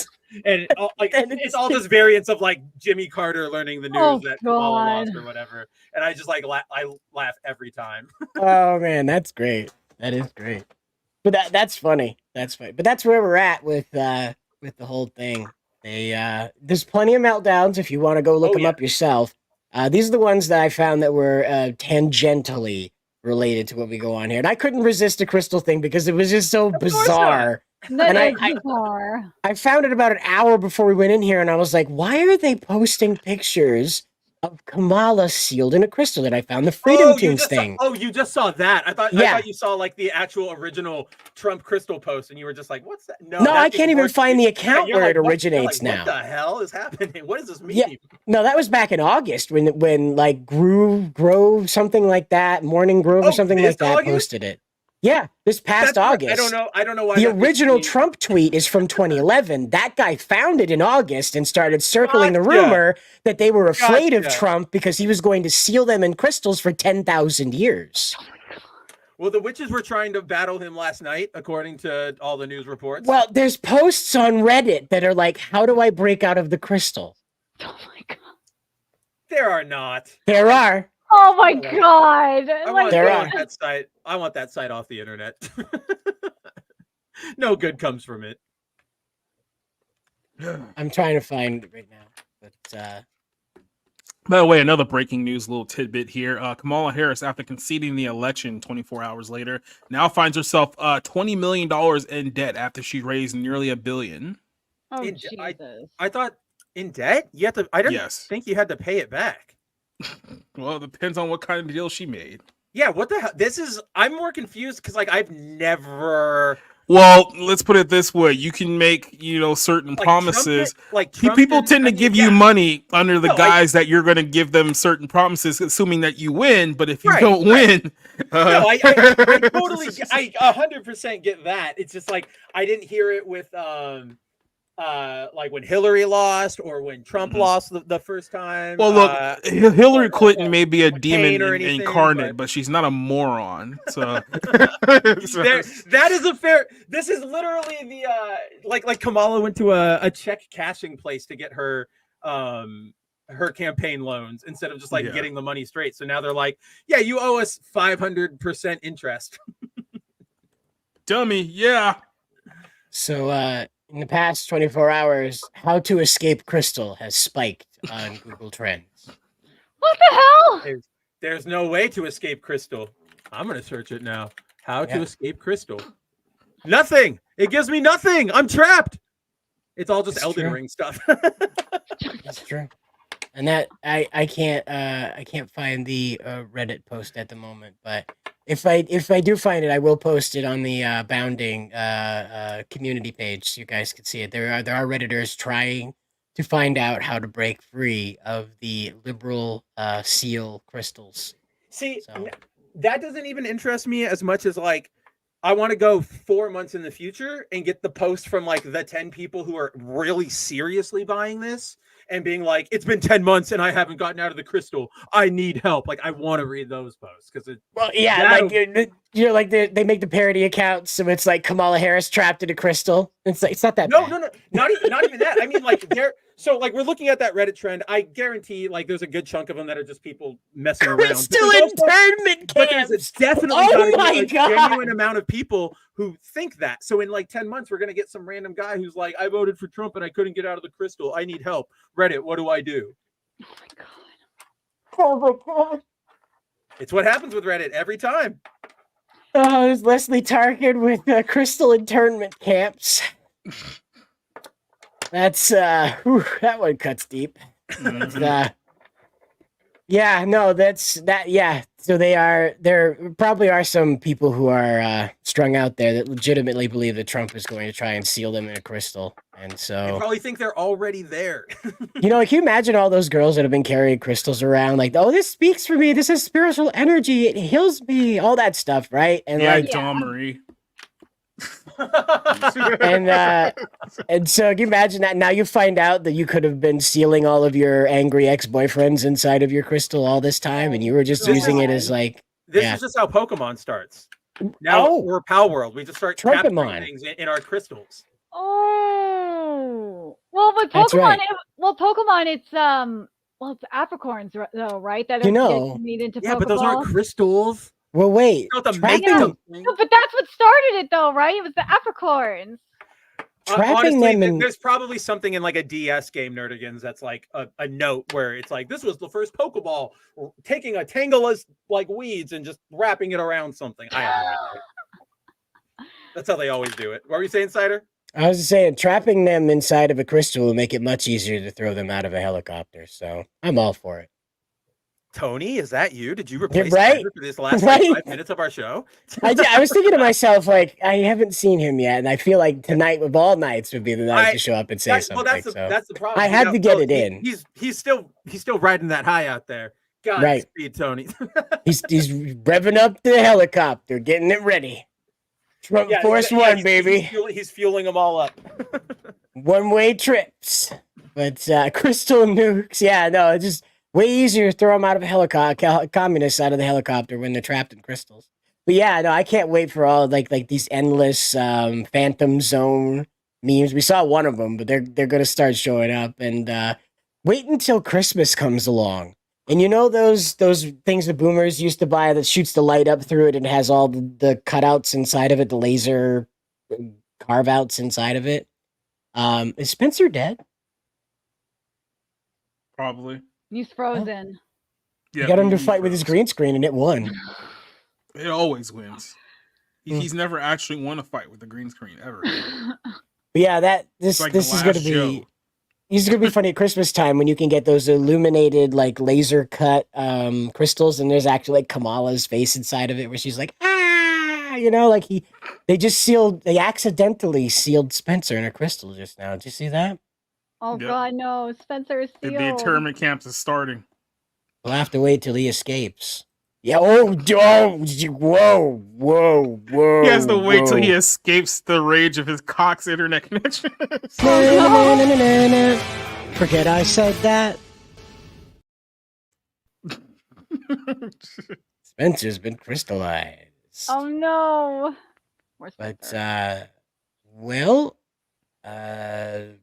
Judging by how long he's been frozen. Oh, nope, there he is. All right. My internet off. Like I literally kicked the splitter for my like LAN cable. How did that happen? Do you have Cox in Arizona? Is that still a thing out there? Yes, and that's what we have. Wait a minute. Phrasing. You heard you heard it right. There's no other way to phrase that. That's it. Cider doesn't know because he's in Maine, so he basically is not in North America. We don't name our internet connections after anatomical body parts up here. Yeah, no. In the Southwest, the Comcast of the Southwest is basically Cox Communications, so we just call it the Cox. COX. Mm-hmm.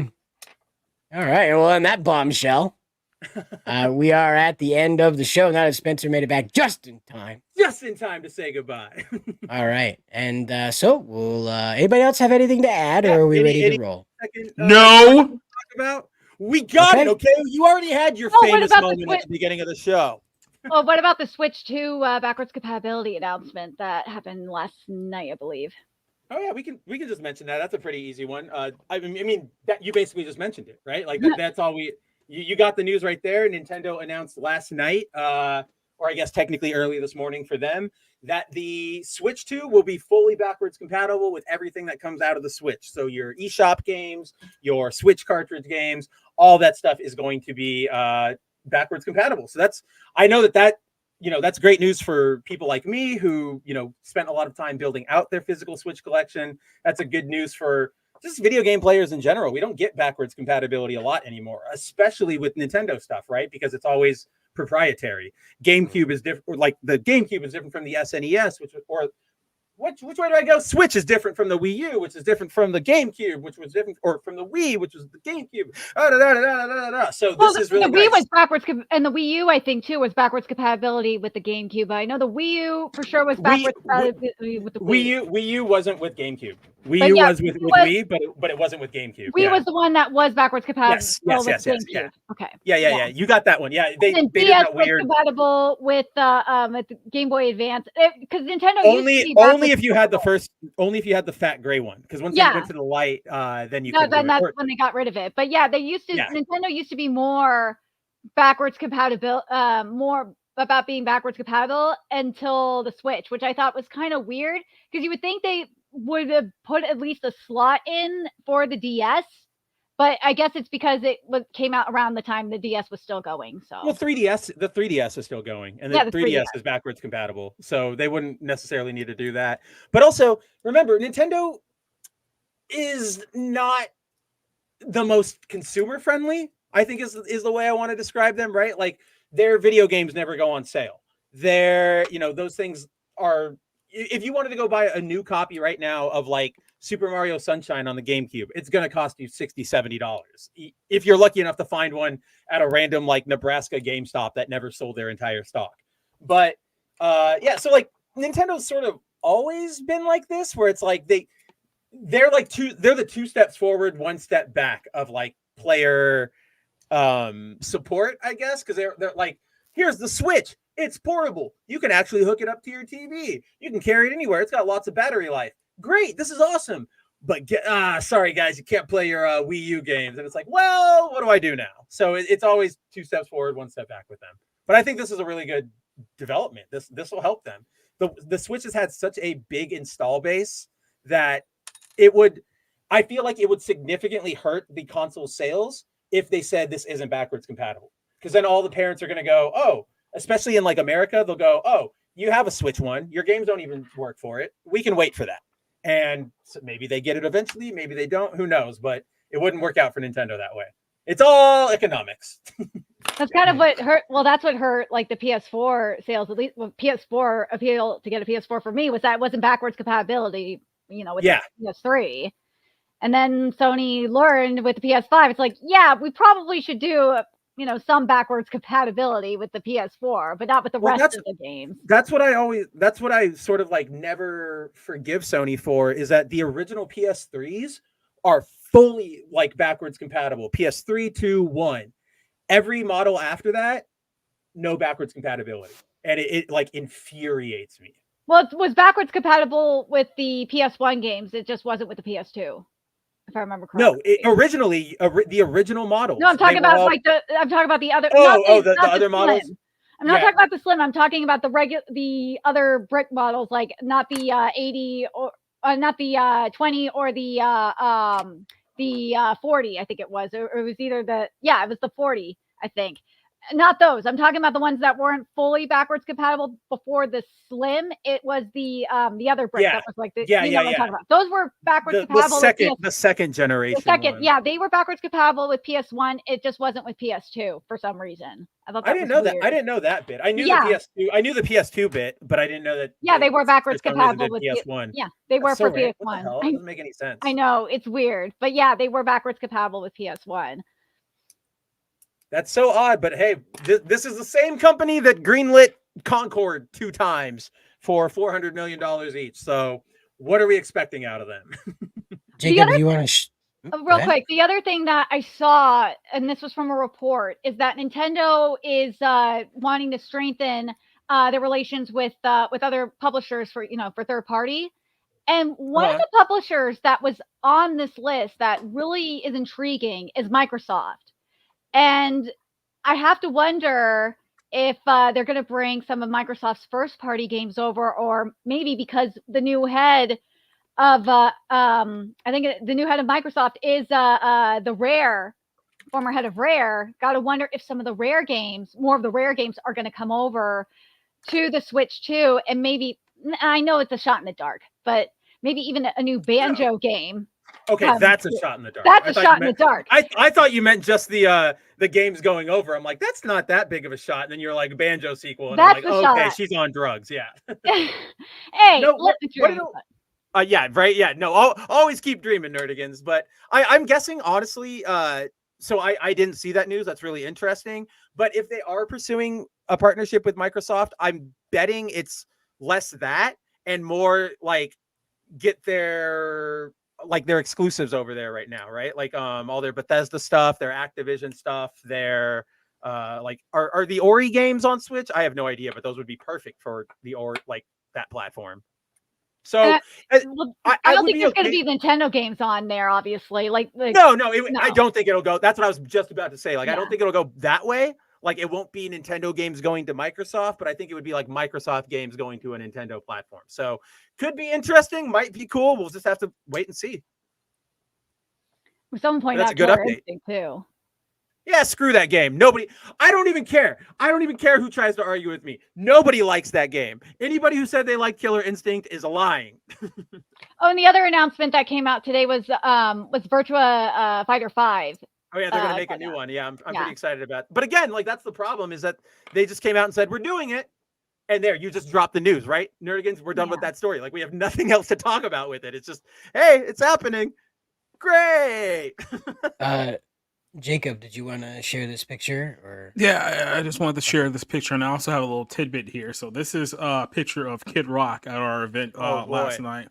Like I said, MAGA hat, white T-shirt, beer in his looks hand. like Alan Jackson. Yeah. So no, he was hanging out over at his side of the bar too. And here's the other thing. With Trump's victory in the election last night, he is officially 2-0 against the Avengers. Like, he has had 2 victories now over the entire Avengers cast. So all the heavy hitters for 2 elections could not defeat this man. He's what we like to call OP. I wish you would have brought this up earlier because we're at the end, but it's like, I think there is a serious discussion to be had nowadays that celebrity endorsements hurt you more than they help you.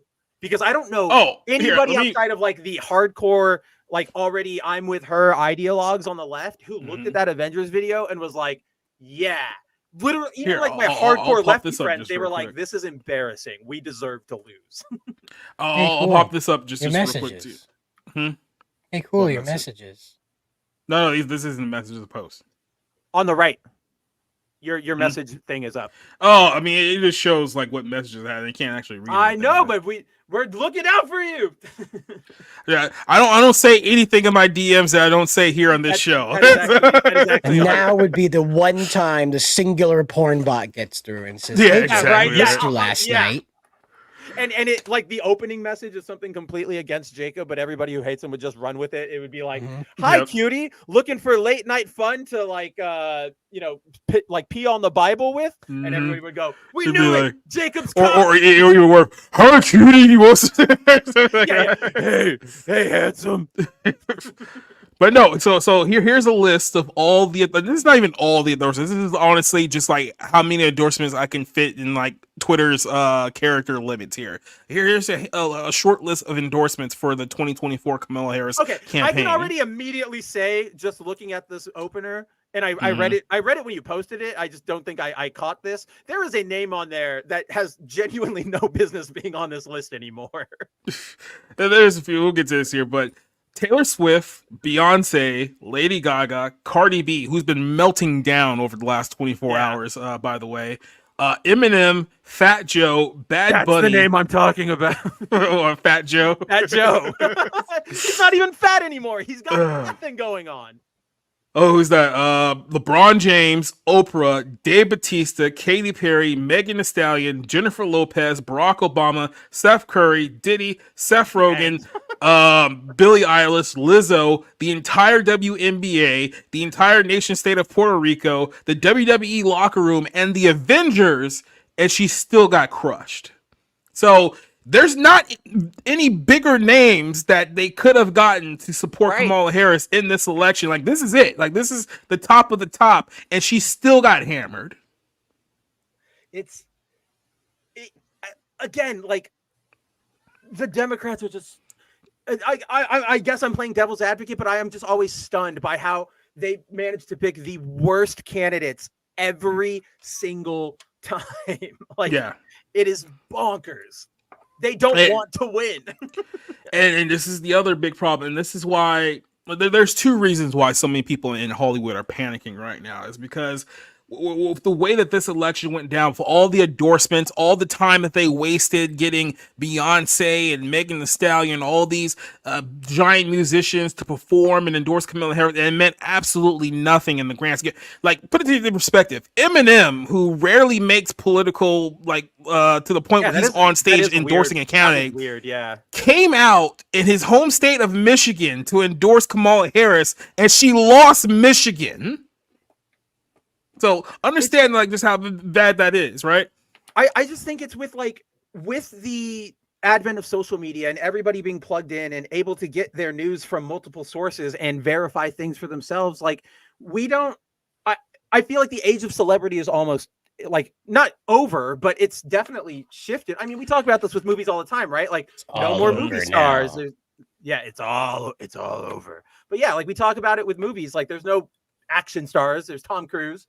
But then who's after that? Nobody. Everybody goes to see the character. They go to see Doctor Strange. They don't go to see Benedict Cumberbatch. And I feel like it's sort of the same thing here. We've had years and years of, I mean, you hit the nail on the head when you were talking on Fox News. Like, it's like, especially with the economy, just being lied to outright. And then you have these actors who just, even in general, even if you are a giant lefty, they recognize that actors are of a different elitist class of us too. So they all come out and they go, oh no, don't listen to your eyes or don't listen to the facts. Listen to what we're telling you. And everybody goes, no, we're sick of it. Like, so the second one of them goes, I had a YouTube buddy of mine who, he's one of those guys who swears that he's a centrist, yet he agrees with the left on every single issue ever. He's like one of those people. Like, I didn't know they still exist, but apparently they do.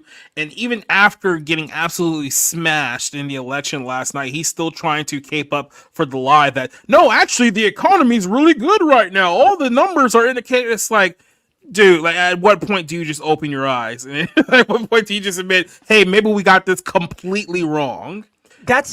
I think like that could be like the stamp on this entire show, between the election, between Captain America, between Mark Waid. It's like, what happened to our ability to go, yeah, that's our L? Like, nobody takes an L with grace anymore, and it's led us to the loony bin we're in now.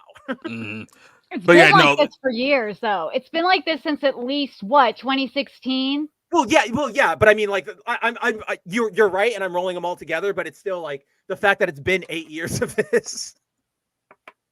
It's escalated. It's escalated, though. It's slowly. Well, would you say slowly escalated, or like? I don't even know if I would say there has been any real escalation outside of social media. Like, if we took out all the discourse and the yelling on all sides, a lot of the political unfoldings, aside from the rhetoric, like, it's pretty, I'm not going to say it's all kosher and it's all fair or whatever, but it's a lot of what we've seen growing up, right? Just the constant normal battling, the Republicans won this one, the Democrats won that one. I think people want to hype it up as, escalation, but it's like I told Cider earlier today, the meme rings eternal, where nothing ever happens. Nothing will happen. Nothing does happen. Nothing ever happens. Well, outside of the occasional LARPs on the streets, like we saw in Seattle. There was that one time that we nuked Japan, though. So something really did happen. One time. One time something happened, and Cider never lets it go. Yeah, right. Me and the bombing of Hiroshima and Nagasaki. I just never gonna. Yep. When you think of cider, you think of the bombing of Hiroshima and Nagasaki. You bet. You bet. Not Ubisoft. Me. You're gonna go over to like the memorial or whatever in Hawaii, and all the U.S. Marines are gonna be like, "What? Why does this guy care so much?" The entire island of Puerto Rico endorsed Kamala. I think we need to like pull that. I think we need to ask around a little bit there. But no, so it's like one with Hollywood, they've spent really last 10 years just burning their bridge within the entire country. Like they have torched their domestic homegrown market to the point where literally half the country, if not more, that at this point absolutely hates them. And this is a phenomenon I don't think you see in like any other nation, where it's like France hates their actors, or like Japan hates their actors, or Korea. It's like it seems like it's specifically the United States that they've completely like firebombed their fan base, right? And then on top of that, they're also worried because let's connect the dots here. We've all talked about the Diddy story. We've all talked about what's going on over there. If you remember 6 months ago, the FBI raided Diddy's home in I think LA and in Miami, and they have verifiably obtained several videotapes that he was using to blackmail other celebrities, politicians, world leaders, and whatnot. So what they're legitimately afraid of is that if Trump gets into office here in a couple of months, which is supposed to happen, barring some insane world-ending type of event there that comes in the next 2 months, that he'll be in charge of the White House.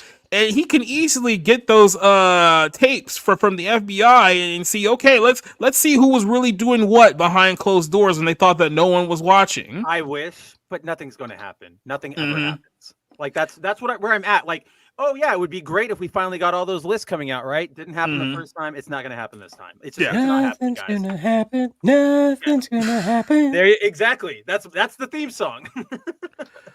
But this is where they're at. The whole celebrity endorsement is dead. Like you pulled out every possible heavy hitter, from movies to music to sports to the entire island of Puerto Rico. Like you tried everything and it all failed. So Puerto Rico is an island. I don't know for sure. And all I can say is that I really do truly hope that they blackmailed all these people into endorsing Harris, because if they legitimately paid money for these endorsements, can you imagine wasting all of that money? We literally just heard she's got to pay back money, so something went wrong. I'm not letting that go. That is the most insane thing I've ever heard. They're donations. How do you get broke into a loan? Timon asks, will Trump release the Epstein list? And according to Elon, yes. No. I will say this. Both of them are on it. It's not happening. I was going to say this. Unless that bullet that nearly took out Trump months ago turned him into a completely different man who no longer cares about his well-being, I don't see that happening at this point. I really don't. Like I said, I when it comes to our intelligence agencies and the secrets that they keep, I think that they have shown well in the past that they will rather take out a president or a sitting president or a becoming president than ever let their secrets get out in the open. So that's why I'll leave it at that. All right. No, I agree. I took the words right out of my mouth. Well, are we done? Are we done? Is that it?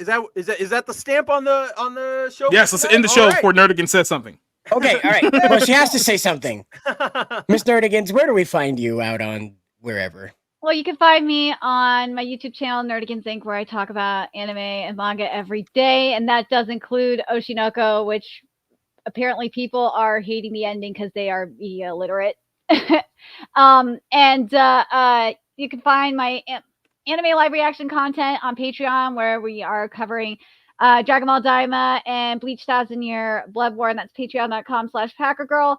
I'm guessing Jacob and I are covering Pokemon Adventures Gold and Silver on Friday.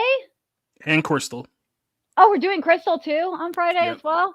Okay, so we're doing Gold, Silver, and Crystal on Friday. We've been covering the Pokemon Adventures manga for the past a couple of weeks, and it's fun rereading it, I'm not going to lie. For Bounding, I am finishing up an article for B-Stars. I just have to make sure I have everything I need for it, which I'm almost done writing it. just gotta make sure Kat doesn't distract me from writing it. But anyways, other than that, we'll be here again next Wednesday, and maybe even make an appearance on Jacob's barroom contest on his contest. Yes. Yeah. Yep. We have a bug catching contest. Sorry, I'm tired. First person to catch pincer wins a gold star. Sorry, I'm really tired. Bug or bug catching? Because like, I'm so tired. I'm sorry. No, now we're getting into. Oh no. I mean bug in the giant Pokemon sense, not in the sexually transmitted diseases sense. Okay, all right, thank you. It's a bar room, so we might be on your podcast on Tuesday. I'm sorry, I'm really tired. It's like 6 o'clock in the afternoon, or like over there. No, it's like 8 o'clock, and I have been working like nonstop since 8 this morning, so I'm really tired. All right. You know what I've been doing today, Nerdigans? I drove 4.5 hours from Nashville and Atlanta just to get here today. And I'm on the East Coast, where time sucks. Time is running out, Jacob. Time is running out. Mm-hmm. Well, I'm going to go be comforted with my new best friend, Abby, once the show is over, because you guys made me upset. But outside of that, like I said, Friday night we'll be doing Gold, Silver, and Crystal on the Retro Wave show. Then I guess I should go. I think I mentioned this last week, or if not, we'll mention it on Monday. The Friday Night Movie Club is coming to an end. We're going to be doing our last several episodes before the year is up, ending in episode 99 and 100 with the best and worst movies of the year. And then we're retiring the show at 100 episodes. What I'm going to be doing is that starting next year, we'll be working on putting on some new content for the YouTube channel called The 511 Show, which we'll be talking about obviously the world of entertainment, exposing a lot of things that are going on, and talk about some of the big stories in entertainment as well. Still working on putting everything together. I know me and Spencer will have a chat about it later on here, but that's something to look forward to for 2025.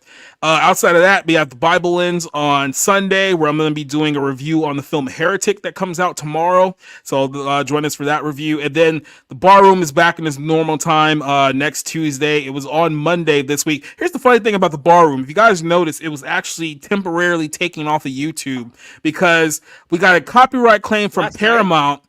No, like literally after the show on Monday, we got a copyright claim from Paramount that claimed that we played a video on stream that we never played in any moment in the video whatsoever. It was like some Whitest Kids You Know sketch that we never played even a single frame of. And I literally put on the appeal, never played this video, not once. This is not even the video in question. Then, of course, they released it a few hours later, but they did have my stream taken down for a good 8 hours before they corrected that mistake. But it is back up there. If you want to check out the last episode, then the new one will be up on Tuesday. So that's everything I got coming up.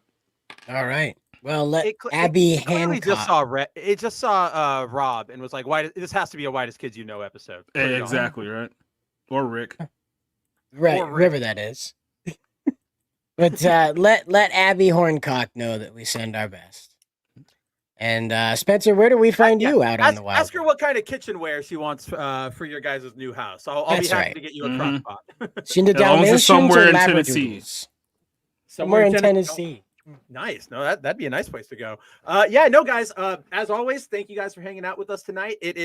We know it is a sort of a big post Wednesday sort of night. So thanks for hanging out with us. It was our pleasure to be able to hang out with you. If not for you guys watching, we wouldn't be able to do this. So yeah, check out boundingintocomics.com every day for new news stories. Check out the YouTube channel for stuff from Cider that he'll let you know about. Subscribe to everybody around here. If you want more of me, you can check out my own channel, Studio Kabuto. Search it on YouTube. It's right there. And yeah, have fun out there. It's a dawn of a new day. Instead of a continuing day, I don't know. Needs to be the dawn of your green screen. That's something needs to happen over here. Like Spencer said, we do things around here, but there might be a neat trick. And how about if I don't tell you what happens here and you check over on the video tab and find out?